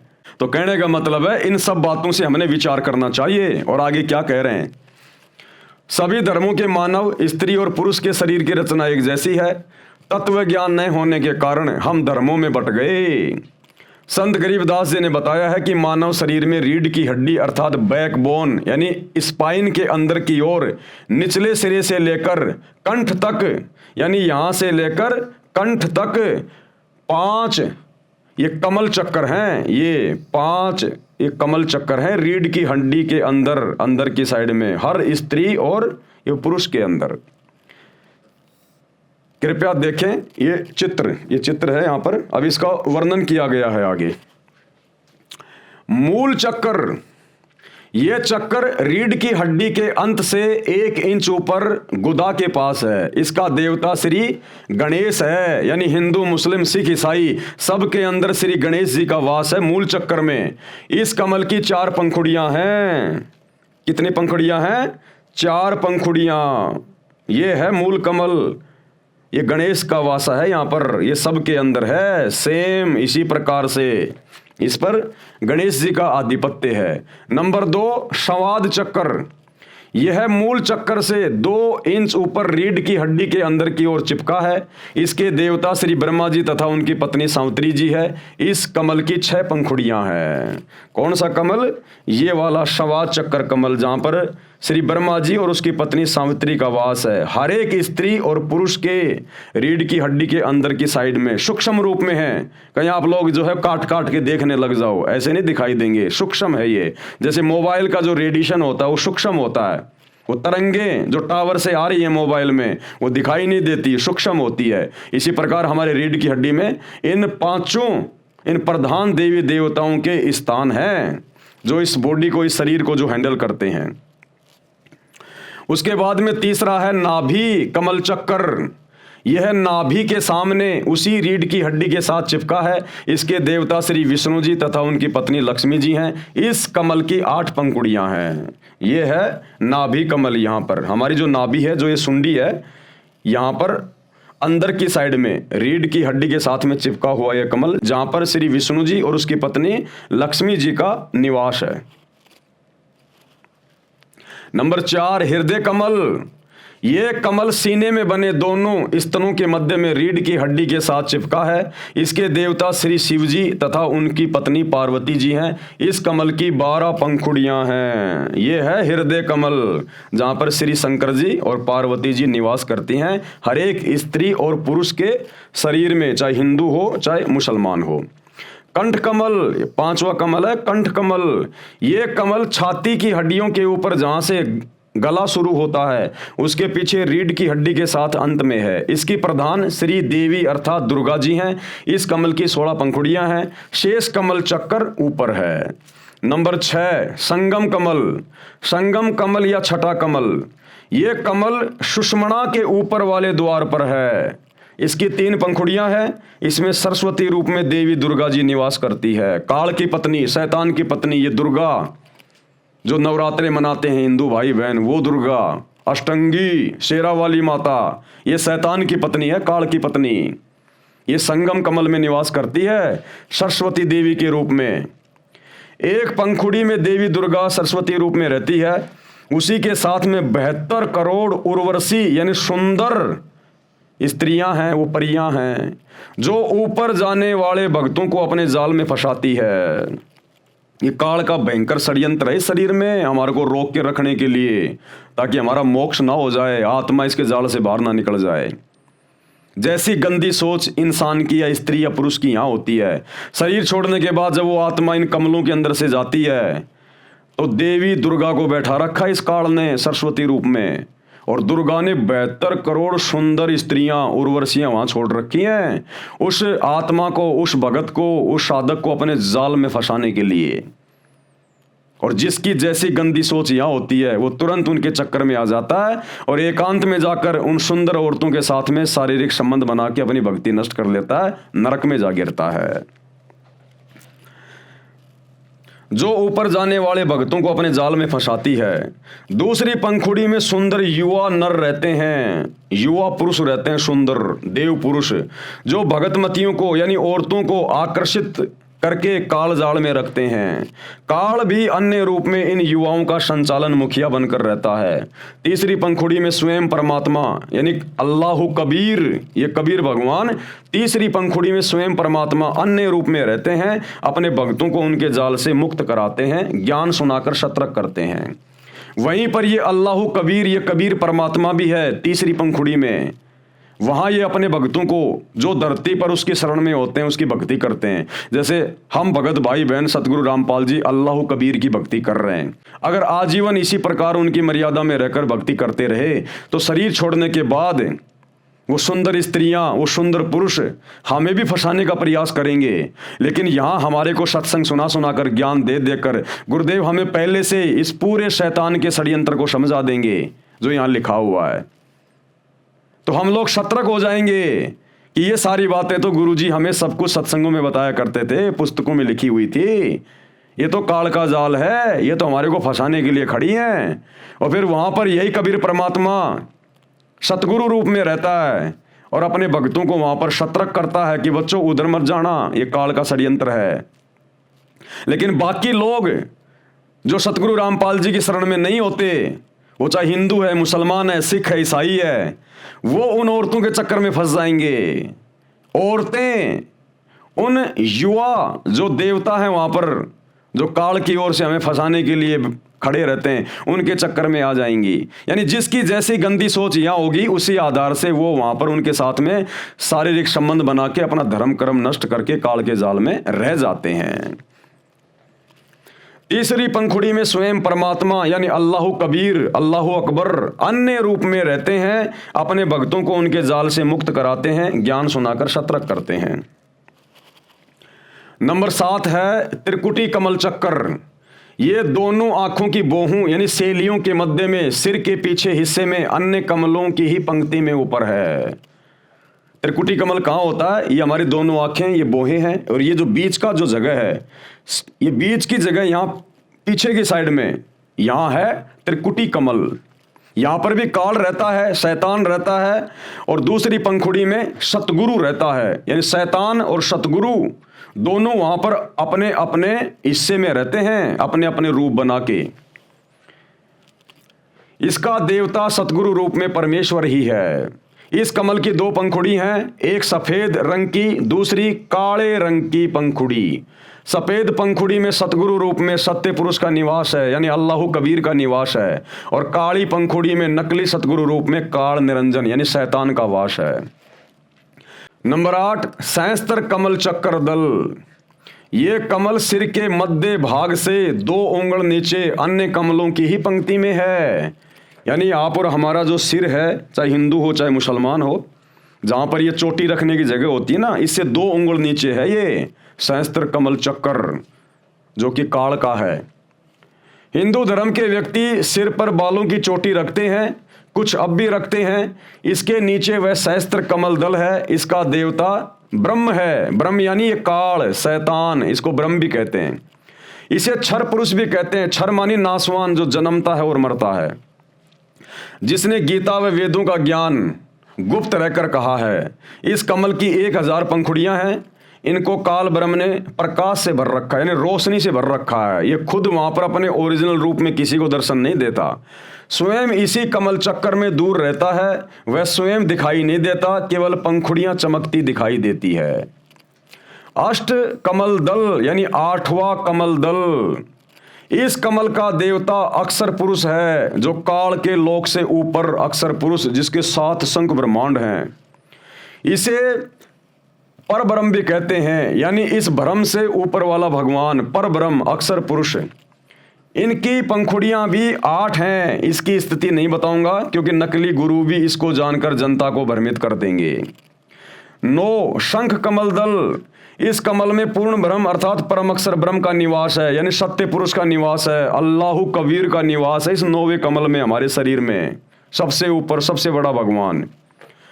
इसकी शंख पंखुड़ियां यानी अनंत पंखुड़ियां हैं। इसकी स्थिति भी नहीं बताऊंगा, कारण ऊपर लिख दिया गया है। जो चित्र में दिखाए हैं इनमें 6ठा कमल तथा 9वां कमल नहीं दिखाया है। कारण यही है कि विद्यार्थियों की धीरे धीरे ज्ञान वृद्धि की जाती है। कमलों का गहरा रहस्य है, यह कबीर सागर के सारांश में लिखा है। शरीर में ये कमल ऐसा कार्य करते हैं जैसे टेलीविजन में चैनल लगे हैं। अब ये कमल क्या काम करते हैं, जिनमें ये देवी देवता बसे हुए हैं, काल बसा हुआ है, सतगुरु भी बसा हुआ है सूक्ष्म रूप में। क्या काम करते हैं ये कमल? ये कमल एक टीवी चैनल की भांति है, टीवी चैनल की भांति। जिस प्रकार अमेरिका में मैच चल रहा है और इंडिया में हम लोग टीवी में लाइव देख रहे हैं, मैच कहाँ चल रहा है और टीवी चैनल में हम अपने घर पर लाखों किलोमीटर दूर बैठ के लाइव देख रहे हैं। तो इसी प्रकार हमारे शरीर में इन देवी देवताओं के कमल हैं। इन देवी देवताओं के लोक ऊपर हैं, यहां से हजारों लाखों किलोमीटर दूर हैं। लेकिन उनके लोकों में क्या हो रहा है, क्या क्या घटनाएं घटित हो रही हैं। कोई डांस कर रहा है, कोई खा रहा पी रहा है, ऐश कर रहा है, देवी देवता ये, इन सबको हमारे शरीर में बने हुए इन कमलों में देखा जा सकता है, अगर किसी का कमल ऑन हो गया हो तो। और ये कमल ऑन होने के मंत्र केवल धरती पर पूरे विश्व में वर्तमान में सच्चे मुर्शिद सतगुरु रामपाल जी के पास हैं। तो गरीबदास जी कह रहे हैं, भैया अगर आप लोगों को मेरी बातों पे यकीन नहीं है तो जब वो अल्लाहु कबीर सच्चा मुर्शिद सतगुरु जब धरती पर आता अपना ज्ञान देता है, उससे उपदेश लेकर उसकी भक्ति करो, उन मंत्रों का जाप करो, तुम्हारे कमल खुल जाएंगे। और अपने घर में देख लो, अपने घर में यानी अपने शरीर में उन कमलों को ऑन करके देख लो कि हजरत मोहम्मद जी कौन से लोक से आए थे, वो किसके गण थे, और आदम जी किसके लोक से आए थे, वो किसके गण थे। जिस प्रकार YouTube में जाके हम पहले का कोई भी वीडियो देख सकते हैं, इसी प्रकार जिसके ये कमल चक्कर ऑन हो जाएंगे वो सारा सब कुछ देख लेगा इस ब्रह्मांड में क्या हो रहा है। तो गुरुदेव कह रहे हैं, हिंदू मुसलमान सिख ईसाइयों आपस में लड़ो मत, झगड़ो मत कि हमारे पैगंबर बड़े, हमारे अवतार बड़े, हमारा अल्लाह बड़ा, हमारा खुदा बड़ा। तुम्हारा अल्लाह खुदा ये शैतान है और ब्रह्मा विष्णु महेश के माध्यम से नीचे तुम्हारी ये पैगंबर भेजता है, ये अवतार भेजता है।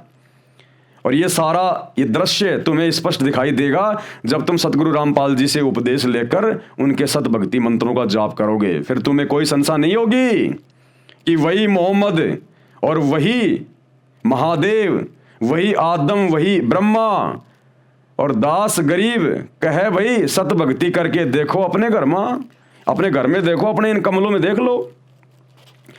कमलों का गहरा रहस्य है, ये कबीर सागर के सारांश में लिखा है।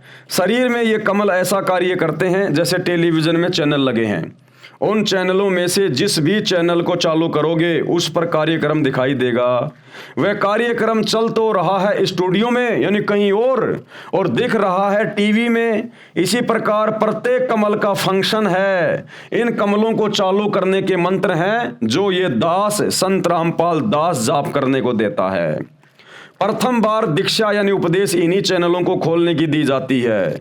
मंत्रों की शक्ति से सर्व कमल ऑन हो जाते हैं। फिर भगत अपने शरीर में लगे चैनल में उस देव के धाम को यानी लोक को देख सकता है, वहां के सभी नज़ारे देख सकता है। इसलिए संत गरीबदास जी ने कहा है कि आप अपने शरीर के चैनल ऑन करके स्वयं देख लो कि आदम जी आपको ब्रह्मा जी के लोक से आए दिखाई देंगे, क्योंकि वहां पर सारे रिकॉर्ड उपलब्ध हैं। जैसे वर्तमान में यूट्यूब है, इसी प्रकार प्रत्येक देव के लोक में आप जो पूर्व में हुई घटना देखना चाहें आप देख सकते हैं। इसी प्रकार हजरत मोहम्मद जी आपको शिव जी के लोक से आए हुए दिखाई देंगे। इसी प्रकार ईसा जी भी श्री विष्णु जी के लोक से आए दिखाई देंगे।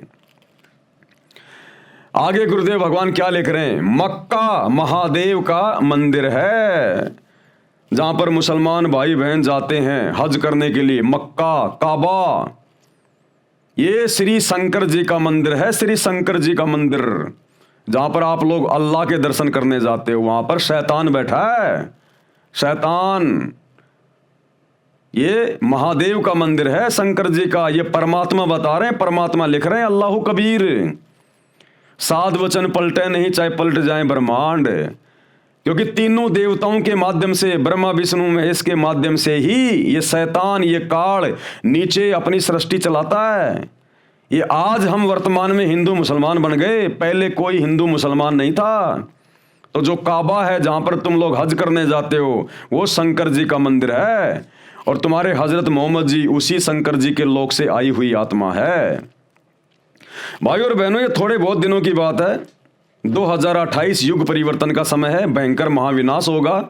समझदार आत्माएं तो समय रहते सतगुरु रामपाल जी की शरण में आ जाएंगी, अपने और अपने परिवार का बचाव कर लेंगी। अन्यथा 2028 के बाद दुर्गति करवा के लोगों ने मजबूरन नाक रगड़ के सतगुरु रामपाल जी अल्लाह कबीर की शरण में आना पड़ेगा, और फिर वो जैसा कहेंगे सब कुछ मानना पड़ेगा। हाँ जी, बिल्कुल सही कह रहे हो, बिल्कुल जी, मोहम्मद जी शंकर जी के लोक से आए हैं, जैसे आज आप और हम भगत भाई बहन निसन से मान रहे हैं।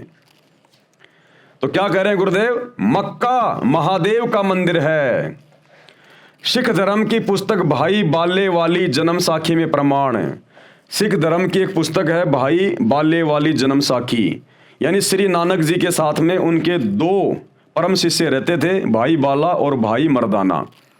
तो नानक जी के शरीर छोड़ने के बाद में भाई बाला ने जो समय उन्होंने नानक जी के साथ में बिताया, जो जो चमत्कार देखे, वो सब कुछ उन्होंने एक पुस्तक के माध्यम से रिकॉर्ड किया, भाई बाले वाली जन्म साखी।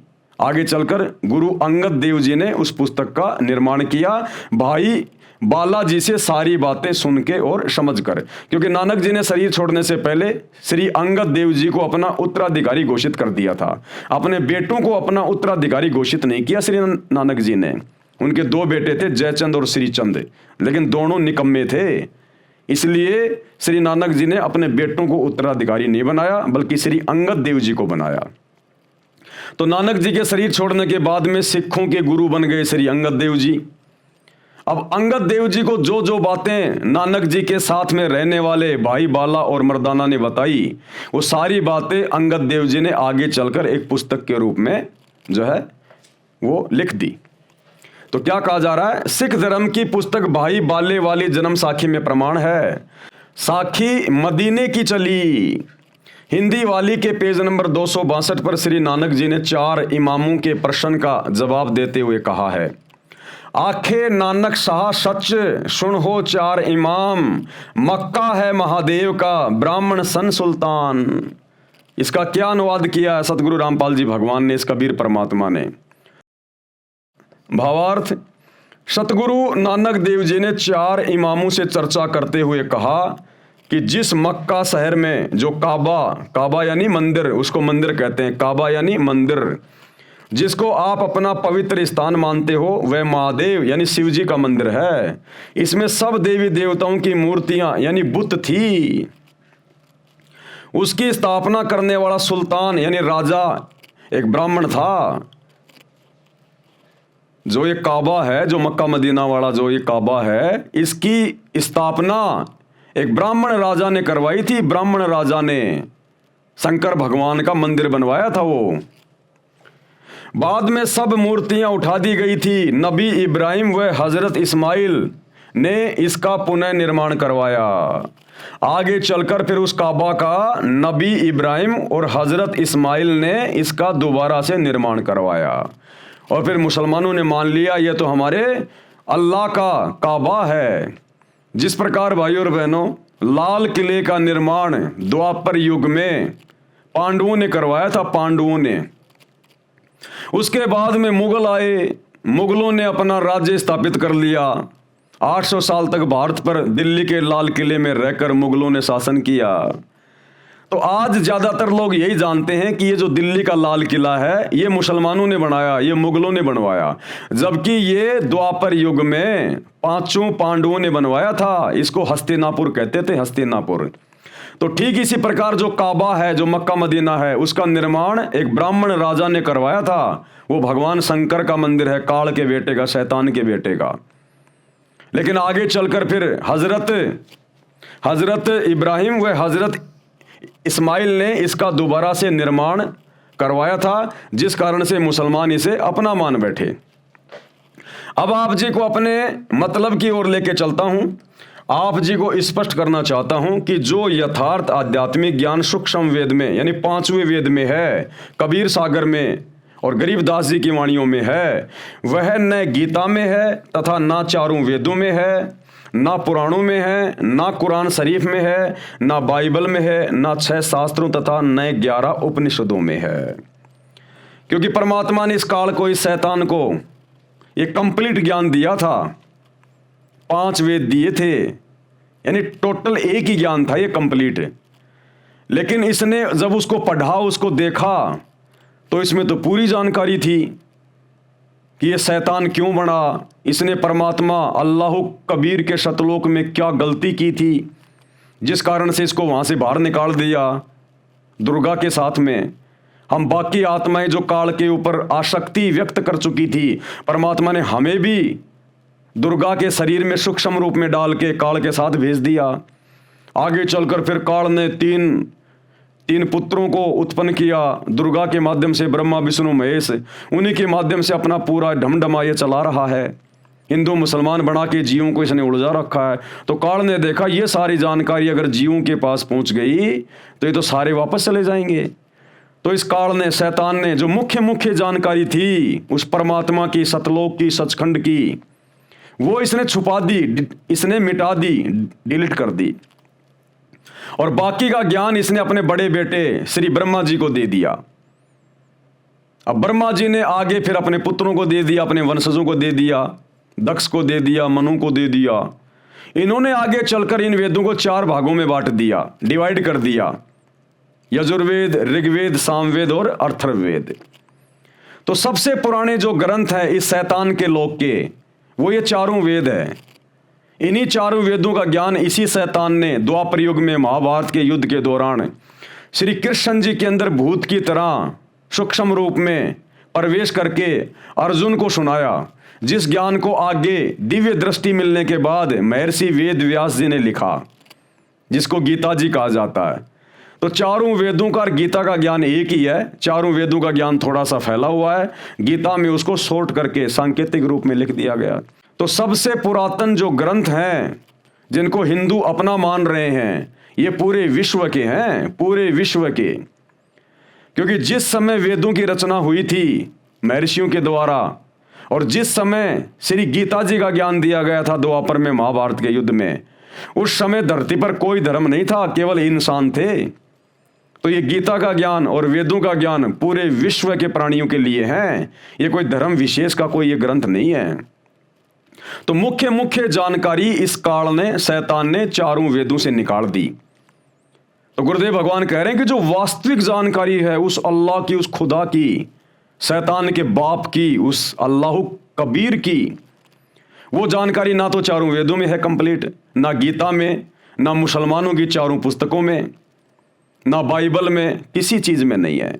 इसलिए वो कंप्लीट जानकारी कि सृष्टि कैसे रची गई, ये शैतान कौन है, ये काल कौन है, ये ब्रह्मा विष्णु महेश के माध्यम से कैसे अपना षड्यंत्र इसने फैला रखा है, कैसे ये अपने पैगंबर भेज के मुसलमान धर्म बना के फिर वहां पर इसने पैगंबर भेजने शुरू कर दिए, इधर हिंदू धर्म बना के उसने अपने अवतार भेजने शुरू कर दिए।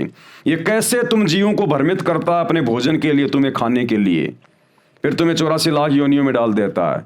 तो ये कंप्लीट जानकारी देने के लिए वो अल्लाह कबीर, वो खुदा स्वयं यहाँ पर सतगुरु रूप में आता है, मुर्शिद रूप में आता है, और यहाँ आकर सत्संग करता है, जैसे आज वर्तमान में दे रहा वही अल्लाह कबीर ज्ञान सतगुरु रामपाल जी के रूप में।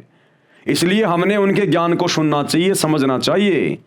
ये काल के द्वारा, शैतान के द्वारा बनाए गए धर्म और जातियों की जंजीरों से पीछे हटके, तब हमारा आत्मा का कल्याण होगा, नहीं तो नहीं होगा।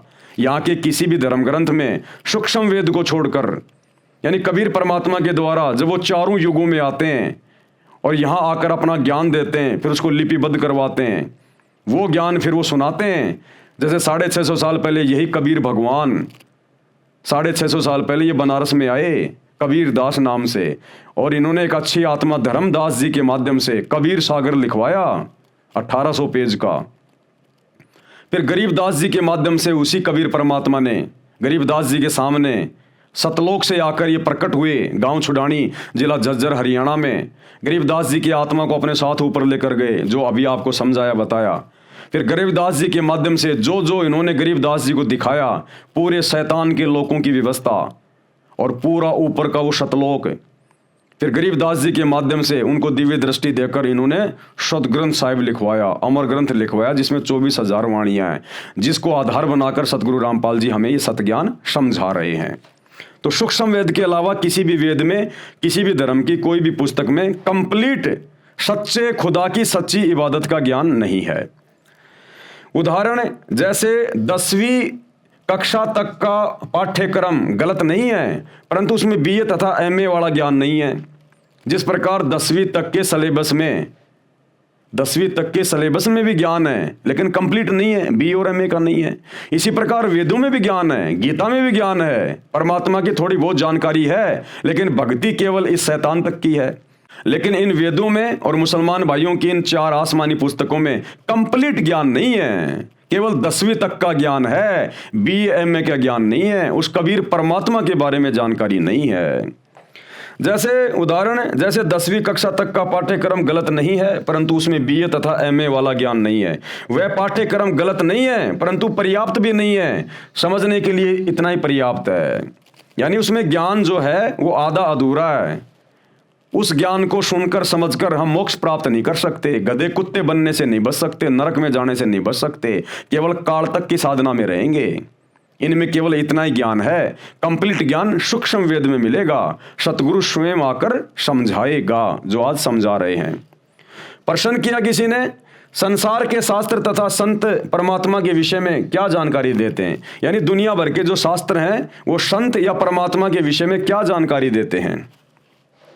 उत्तर दिया गुरुदेव भगवान ने, विश्व के मुख्य शास्त्रों में, सदग्रंथों में परमात्मा को बहुत अच्छे तरीके से परिभाषित किया है। पहले ये जानते हैं कि विश्व के मुख्य शास्त्र यानी सदग्रंथ कौन से हैं। नंबर 1, वेद। वेद 2 प्रकार के हैं, सूक्ष्म वेद और सामान्य वेद।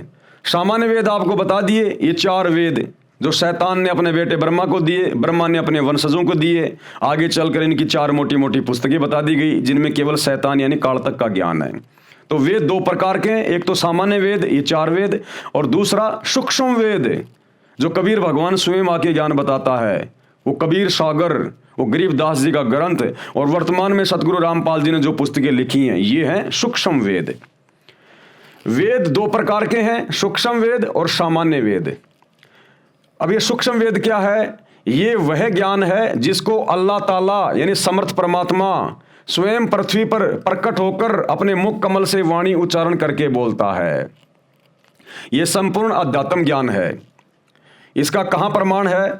ऋग्वेद मंडल 9 सूक्त 86 मंत्र 26 और 27 में, ऋग्वेद मंडल 9 सूक्त 82 मंत्र 1 व 2 में, ऋग्वेद मंडल 9 सूक्त 94 मंत्र 1 में, ऋग्वेद मंडल 9 सूक्त 95 मंत्र 2 में, ऋग्वेद मंडल 9 सूक्त 20 मंत्र 1 में, ऋग्वेद मंडल 9 सूक्त 96 मंत्र 17 से 20 में, ऋग्वेद मंडल 9 सूक्त 54 मंत्र 3, यजुर्वेद अध्याय 9 मंत्र 1 तथा 32 में, यजुर्वेद अध्याय 29 मंत्र 25, अथर्ववेद कांड 4 अनुवाक 1 मंत्र 7, सामवेद मंत्र संख्या 822 में। अब ज्ञानहीन लोग कहते हैं सतगुरु रामपाल जी को संस्कृत नहीं आती, हिंदू कहते हैं तुम्हारे गुरु जी को संस्कृत तो आती नहीं। अरे तुम संस्कृत के विद्वानों ने सतयुग में वेद लिखे गए थे, 39 लाख साल हो गई, आज तक तुम परमात्मा के नाम का जिक्र भी नहीं कर पाए। और सतगुरु रामपाल जी ने ये सारे वेद खोल खोल के रख दिए। देख लो आंख फाड़ के। भाषा का काम केवल इतना होता है, अपने विचार दूसरे तक प्रकट करना। और ये परमात्मा है, अल्लाह कबीर है धरती पर सतगुरु रामपाल जी। इनको पढ़ाई पढ़ने की जरूरत नहीं है। पढ़ाई पढ़ने की जरूरत पड़ती है इंसानों को। इस परमेश्वर ने तो भाषाएं पैदा की हैं, तभी तो खोल खोल के चारों वेदों का जूस निकाल दिया। मुसलमान धर्म की चारों आसमानी पुस्तकों का जूस निकाल के रख दिया कि क्या मतलब का ज्ञान है। देख लो तुम्हारी आंखों के सामने अल्लाह कौन है, भगवान कौन है, सच्ची इबादत क्या है। अन्य प्रमाण श्रीमद् भगवत गीता अध्याय 4 मंत्र 32 में है, कहा है कि सच्चिदानंद घन ब्रह्म यानी कबीर परमात्मा, वो कबीर देव, वो कबीर भगवान जिसको सच्चिदानंद घन ब्रह्म कहा गया है, यानी सत्य पुरुष यानी अविनाशी परमात्मा अपने मुख कमल से वाणी बोलकर तत्व ज्ञान विस्तार से कहता है, जैसे आज वर्तमान में कह रहे हैं सतगुरु रामपाल जी। कारण परमात्मा ने सृष्टि के प्रारंभ में संपूर्ण ज्ञान इस ब्रह्म यानी शैतान को, काल को, सूक्ष्म वेद में जिसको ज्योति निरंजन भी कहते हैं, ज्योति निरंजन अर्थात काल पुरुष के अंतःकरण में डाला था, यानी फैक्स किया था। परमात्मा द्वारा किए निर्धारित समय पर यह ज्ञान स्वयं ही काल पुरुष के श्वासों द्वारा समुद्र में प्रकट हो गया। ये परमात्मा है भाई और बहनों, ये अल्लाह कबीर है, सारी सिद्धियों का स्वामी है। इन्होंने जो समय निर्धारित किया हुआ है उस समय पर इस शैतान, इस काल की श्वासों के माध्यम से ये वेदों का ज्ञान बाहर प्रकट हुआ। जिस प्रकार परमात्मा ने विधान बना रखा है कि 9 महीने होते ही माता के गर्भ से बच्चा बाहर आएगा तो आएगा, उसे कोई रोक नहीं सकता। ये परमात्मा का बनाया गया विधान है, अल्लाह कबीर का। तो इसी प्रकार उस परमात्मा ने अपना विधान बना दिया था उस काल को, जब सतलोक से बाहर निकाला था शैतान को। इसकी श्वासों के माध्यम से वो समय आने पर ये वेदों का ज्ञान जो है ये प्रकट हुआ। वो ज्ञान इसने अपने बेटे ब्रह्मा को दे दिया। ब्रह्मा ने वो ज्ञान अपने वंशजों को सुनाया और नीचे फिर मनु ने, दक्ष ने, इन ऋषि महर्षियों ने फिर इसको कागज पे लिपिबद्ध कर दिया। तो ये भाई और बहनों, ये परमात्मा की टेक्नोलॉजी है। आप और हम अभी परमात्मा की परिभाषा से अपरिचित हैं। हम केवल पत्थर पूजते पूजते रह गए। हमारे बाप दादा मंदिर मस्जिद जाते जाते इन पत्थरों पे नाक रगड़ते रगड़ते, माथा रगड़ते रगड़ते, सिजदा करते करते मर गए।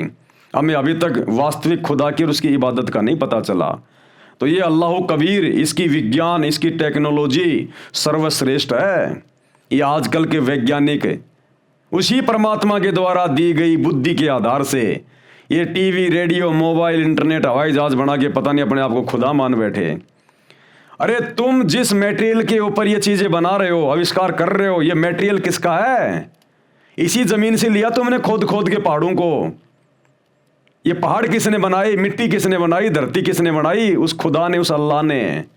ये उसी का मटेरियल है, वरना कहां से बनाते तुम? ये बुद्धि आज से पहले नहीं थी इंसान के पास में। ये पैगंबर जा लिए, अवतार जा लिए, क्या उनको जरूरत नहीं थी मोबाइल की, गाड़ियों की, पंखे की, एसी की, हीटर की? वो क्यों नहीं बना पाए? आज क्यों बना रहा इंसान? इसी कबीर अल्लाह ने, सतगुरु रामपाल जी ने इंसान को बुद्धि दी है। और ये सारे साधन, ये टीवी, रेडियो, मोबाइल, इंटरनेट, गाड़ियां, हवाई जहाज, ये भक्ति में सहयोग के लिए बनवाई है भगवान ने, क्योंकि ये भक्ति युग चल रहा भी है। 2028 के बाद जितनी भी आत्माएं बचेंगी महाविनाश के बाद, वो सब सतगुरु रामपाल जी की भक्ति करेंगी। और भविष्य मालिका कहती है टोटल 64 करोड़ व्यक्ति बचेंगे पूरे विश्व में, इतना विनाश होगा। उसके बाद ये विज्ञान हम भक्तों के काम आएगी। अभी तो काल शैतान बकवास ज्यादा करवा रहा है। फिल्में बनवा दी, अश्लील फिल्में बनवा दी, दुनिया भर के लोग शॉर्ट वीडियो, रील वगैरह। ये परमात्मा सतगुरु रामपाल जी के सत्संग सुनने और सुनाने के लिए ये मोबाइल बने, ये टीवी बने। भगत भाई बहनों ने आपस में अपने परमात्मा की, अपने गुरु की ज्ञान चर्चा के लिए ये मोबाइल बनवाए। आजकल इनमें बकवास चल रही है, ये 2-4 साल की बकवास है, उसके बाद कुछ नहीं है। भक्ति चलेगी पूरे विश्व में। ये एरोप्लेन, हेलीकॉप्टर, गाड़ियां, ये सत्संग में आने जाने के लिए परमात्मा ने बनवाई हैं। ये फालतू में 2 नंबर के काम करने के लिए नहीं बनवाई। ये तो शैतान इनका दुरुपयोग करवा रहा है, वर्तमान में आपके कर्म फुड़वा रहा है। आने वाले समय में इस कबीर भगवान सतगुरु रामपाल जी के द्वारा इंसान को बुद्धि देकर बनवाई गई इन प्रत्येक वैज्ञानिक वस्तुओं का प्रयोग उपयोग केवल भक्ति में होगा। तो ये थोड़े समय की बकवाद है, ज्यादा की नहीं है। तो क्या कह रहे हैं, ज्योति निरंजन अर्थात काल पुरुष के अंतःकरण में डाला था ये ज्ञान, ये वेद उस कबीर अल्लाह ने फैक्स किया था। परमात्मा द्वारा किए निर्धारित समय पर यह ज्ञान स्वयं ही काल पुरुष के श्वासों द्वारा समुद्र में प्रकट हो गया। जिस प्रकार ये वैज्ञानिक जो ये फैक्स वगैरह इन्होंने बना दिए उस मालिक के आशीर्वाद से, ये हमारे भक्ति समझने में बड़े सहायक हैं। अब लोग कहेंगे उस परमात्मा ने सतलोक में बैठे बैठे लाखों किलोमीटर दूर से, करोड़ों अरबों किलोमीटर दूर से काल के अंतःकरण में कैसे भेज दिया वो ज्ञान, वो कैसे हो गया फैक्स। अरे 2 मोबाइल हैं और 2 मोबाइलों में आप जी व्हाट्सएप के माध्यम से, एक अमेरिका में बैठा है एक हिंदुस्तान में बैठा है, आप लोग कैसे भेज देते हो उसमें मैसेज वगैरह वीडियो वगैरह, उसके मोबाइल में भी रह जाता है और तुम्हारे पास भी आ जाता है। बॉम्बे में बैठा आदमी दिल्ली में फैक्स करता है, वो कागज वहां कैसे निकल जाता है। ये परमात्मा ने ये विज्ञान थोड़ी सी -1 पॉइंट बस इतना ही ज्ञान दिया जीव को, ज्यादा की आवश्यकता नहीं। और इतने में ये जीव अपने आप को खुदा मान बैठा, भगवान मान बैठा। तो परमात्मा के ज्ञान से इंसान को बुद्धि आएगी। ये सब कुछ भगवान का है, हमारा कुछ नहीं है। हम जीव हैं 2 कौड़ी के। कल को पागल हो गया, लैट्रिन गोबर खाता फिरता है, इंसान की इतनी औकात है, इससे ज्यादा नहीं है। तो ये परमात्मा ने बनवाई है सारी चीजें इंसान को बुद्धि देके। आज से पहले कहाँ थे टीवी रेडियो मोबाइल इंटरनेट? अरे कहाँ थे 20-30 साल पहले ये मोबाइल? क्या उस समय लोगों की रिश्तेदारियां नहीं होती थी? क्या आपस में बात करने की उनकी इच्छा नहीं होती थी? कोई मर जाता था तो 10 दिन बाद में जाके मालूम पड़ता था वो मर गया, और आज 1 सेकंड में आज ही वो मर गया। तो क्या पहले आवश्यकता नहीं थी? क्या पहले लोगों की रिश्तेदारियां नहीं थी? लोग आते जाते नहीं थे? पैदल जाया करते थे, बैलगाड़ी जोड़ के, ऊंट गाड़ी जोड़ के महीनों भर लग जाते थे। और आज एरोप्लेन में बैठो, 700 किलोमीटर प्रति घंटा की रफ्तार से तुरंत पहुंच जाओ, अपनी खुद की गाड़ी में जाओ, ट्रेन में जाओ। क्या पहले आवश्यकता नहीं थी क्या इंसान को इन चीजों की? ढंग की रोड भी नहीं थी, गर्मियों में एक पंखा भी नहीं बनाया किसी ने। ये परमात्मा ने आज बनवानी थी और आज इसने बनवा दी। और आने वाले समय में ये सारी चीजें केवल भक्ति में काम आएंगी। और जो बकवाद करेगा उनके मोबाइल में आग लग जाया करेगी, फूटेंगे, उनके टीवी जल जाया करेंगे। इस परमेश्वर ने भक्ति के लिए बनवाई है चीजें। अब आगे इनका दुरुपयोग नहीं होगा, जब उसका ठीक का समय आ जाएगा 2028 के बाद। परमात्मा द्वारा किए निर्धारित समय पर यह ज्ञान स्वयं ही काल पुरुष के श्वासों द्वारा समुद्र में प्रकट हो गया। जैसे 9 महीने बाद तुरंत बच्चा मां के पेट से बाहर आ जाता है, परमात्मा ने निर्धारित कर रखा है। काल पुरुष यानी शैतान ने इसमें से महत्वपूर्ण जानकारी निकाल दी। इसने देखा इसमें तो तेरे बारे में सब कुछ लिखा हुआ है, और ये सारी बात अगर मेरे तीनों बेटों को पता चल गई, ब्रह्मा विष्णु महेश को, कि हमारा बाप तो शैतान है, काल है, इसने तो सच्चे उस खुदा से बहुत बड़ा धोखा किया जिस कारण से इसको यहाँ पटक दिया गया, और ये तो अपने भोजन के लिए हम ब्रह्मा विष्णु महेश को खड़ा करके और जीवों को मरवा रहा है और ये पैदा करवा रहा है। तो काल ने देखा, शैतान ने देखा, अगर ये बात मेरे तीनों बेटों तक पहुंच गई तो मेरे लिए फिर काम नहीं करेंगे ये। तो इसने वो सारी जानकारी निकाल दी ऊपर ऊपर की, और केवल अपने तक की जानकारी सीमित कर दी कि मैं ब्रह्म हूं, मैं गुप्त रहता हूं, मेरा ओम नाम का मंत्र है। और ब्रह्मा विष्णु महेश के माध्यम से फिर इसने जीवों की उत्पत्ति करी। आगे चलकर यही जीव कोई हिंदू, मुसलमान, सिख, ईसाई बन गया। तो ये है पूरा का पूरा बखेड़ा इस काल का। काल पुरुष ने यानी शैतान ने इसमें से महत्वपूर्ण जानकारी निकाल दी, शेष अधूरा ज्ञान संसार में प्रवेश कर दिया। उसी को 4 भागों में व्यास ऋषि ने विभाजित किया, यानी महर्षि वेद व्यास ने उस ज्ञान को 4 वेदों के रूप में लिख दिया। उसके 4 वेद ऋग्वेद, यजुर्वेद, सामवेद तथा अथर्ववेद बनाए। अब दूसरा है सामान्य वेद। सामान्य वेद ये वही 4 वेद वाला ज्ञान है जो ब्रह्म यानी ज्योति निरंजन अर्थात काल शैतान ने अपने ज्येष्ठ पुत्र यानी अपने बड़े पुत्र ब्रह्मा जी को दिया था। इस शैतान का सबसे पहला पुत्र है ब्रह्मा, उससे छोटा विष्णु, उससे छोटा शंकर। तो अपने बड़े पुत्र ब्रह्मा को इसने ये ज्ञान दिया। ये अधूरा ज्ञान है, यानी 4 वेदों वाला ज्ञान अधूरा है। इसमें से मुख्य जानकारी निकाल ली गई है जो ब्रह्म अर्थात काल ने जानबूझकर निकाली थी। कारण यह था कि काल पुरुष यानी शैतान को भय रहता है कि मानव को पूर्ण परमात्मा यानी अल्लाह कबीर का ज्ञान हो जाए। यदि प्राणियों को पूर्ण परमात्मा का ज्ञान हो गया तो सब इस काल के लोक को त्याग कर पूर्ण परमात्मा के लोक यानी सतलोक में, मुसलमान भाई जिसको सातवां आसमान कहते हैं, वहां पर चले जाएंगे, जहां जाने के पश्चात जन्म मृत्यु समाप्त हो जाते हैं।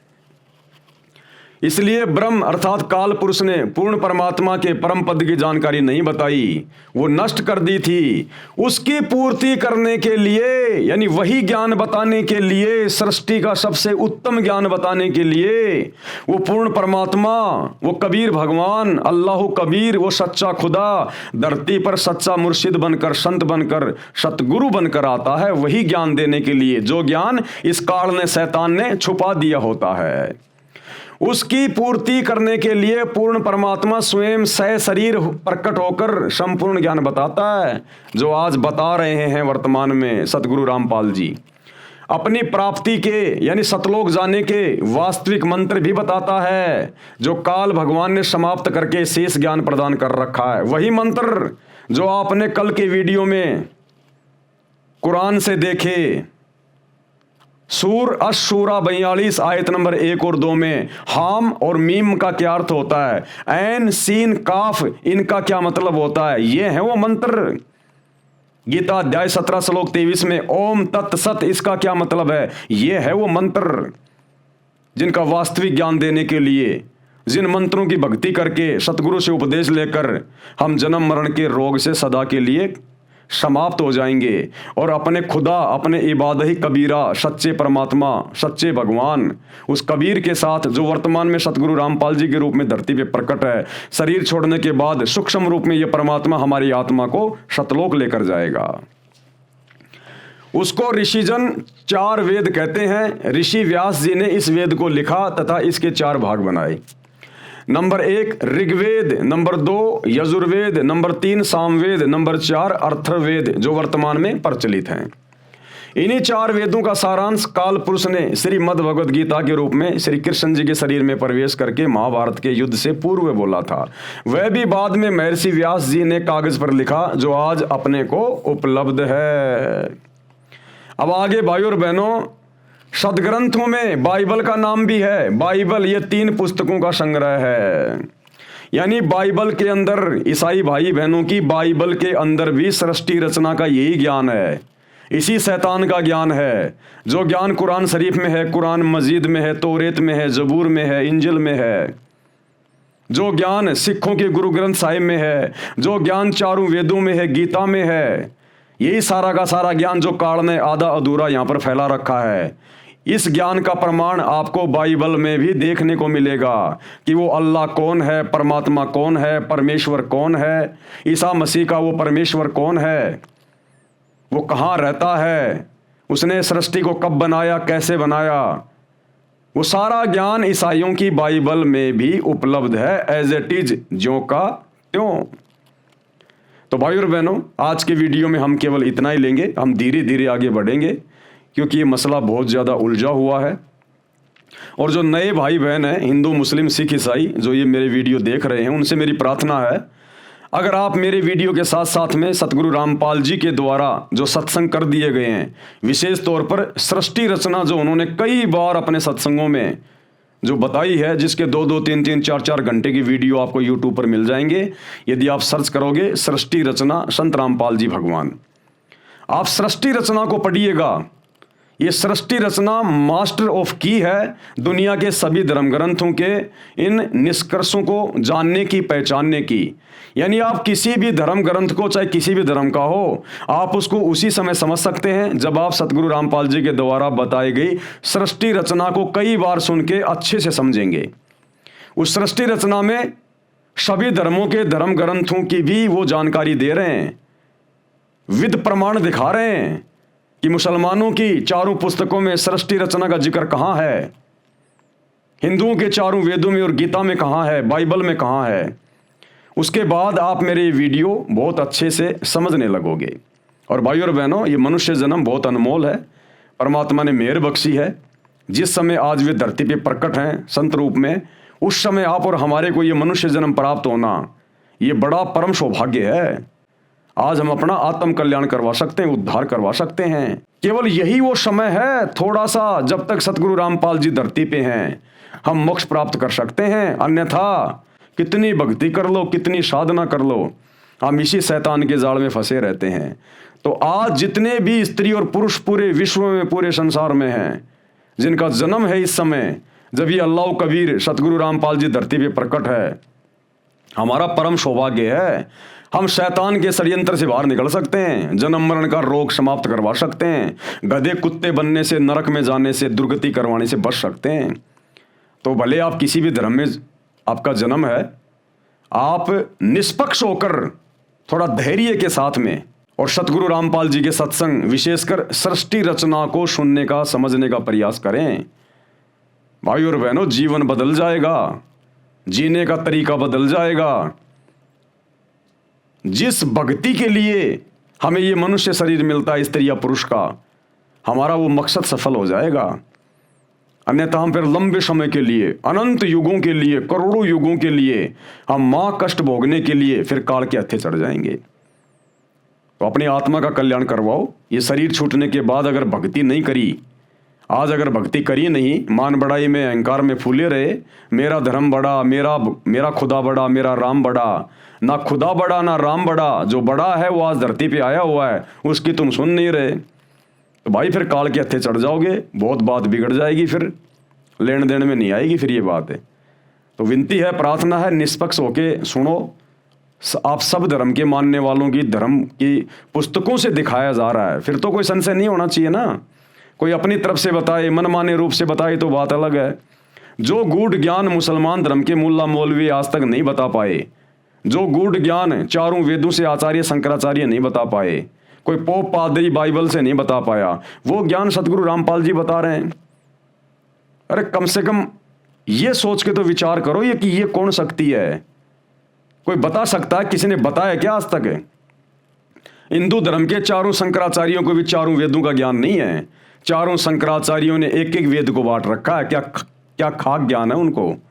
और सतगुरु रामपाल जी ने पूरी दुनिया के धर्म ग्रंथों को खोल के रख दिया। तो ये स्वयं अल्लाह कबीर है, पहचानो अपने पिता को। तो भाई और बहनों, आज की वीडियो में केवल इतना ही। कल रात्रि 8 बजे सभी भाई बहन फिर से जुड़िए। तब तक गुरुदेव भगवान हम सबको आज्ञा दें, सद्बुद्धि दें, आशीर्वाद दें। बंदी छोड़ अल्लाह कबीर, सतगुरु रामपाल जी परमेश्वर जी की जय हो।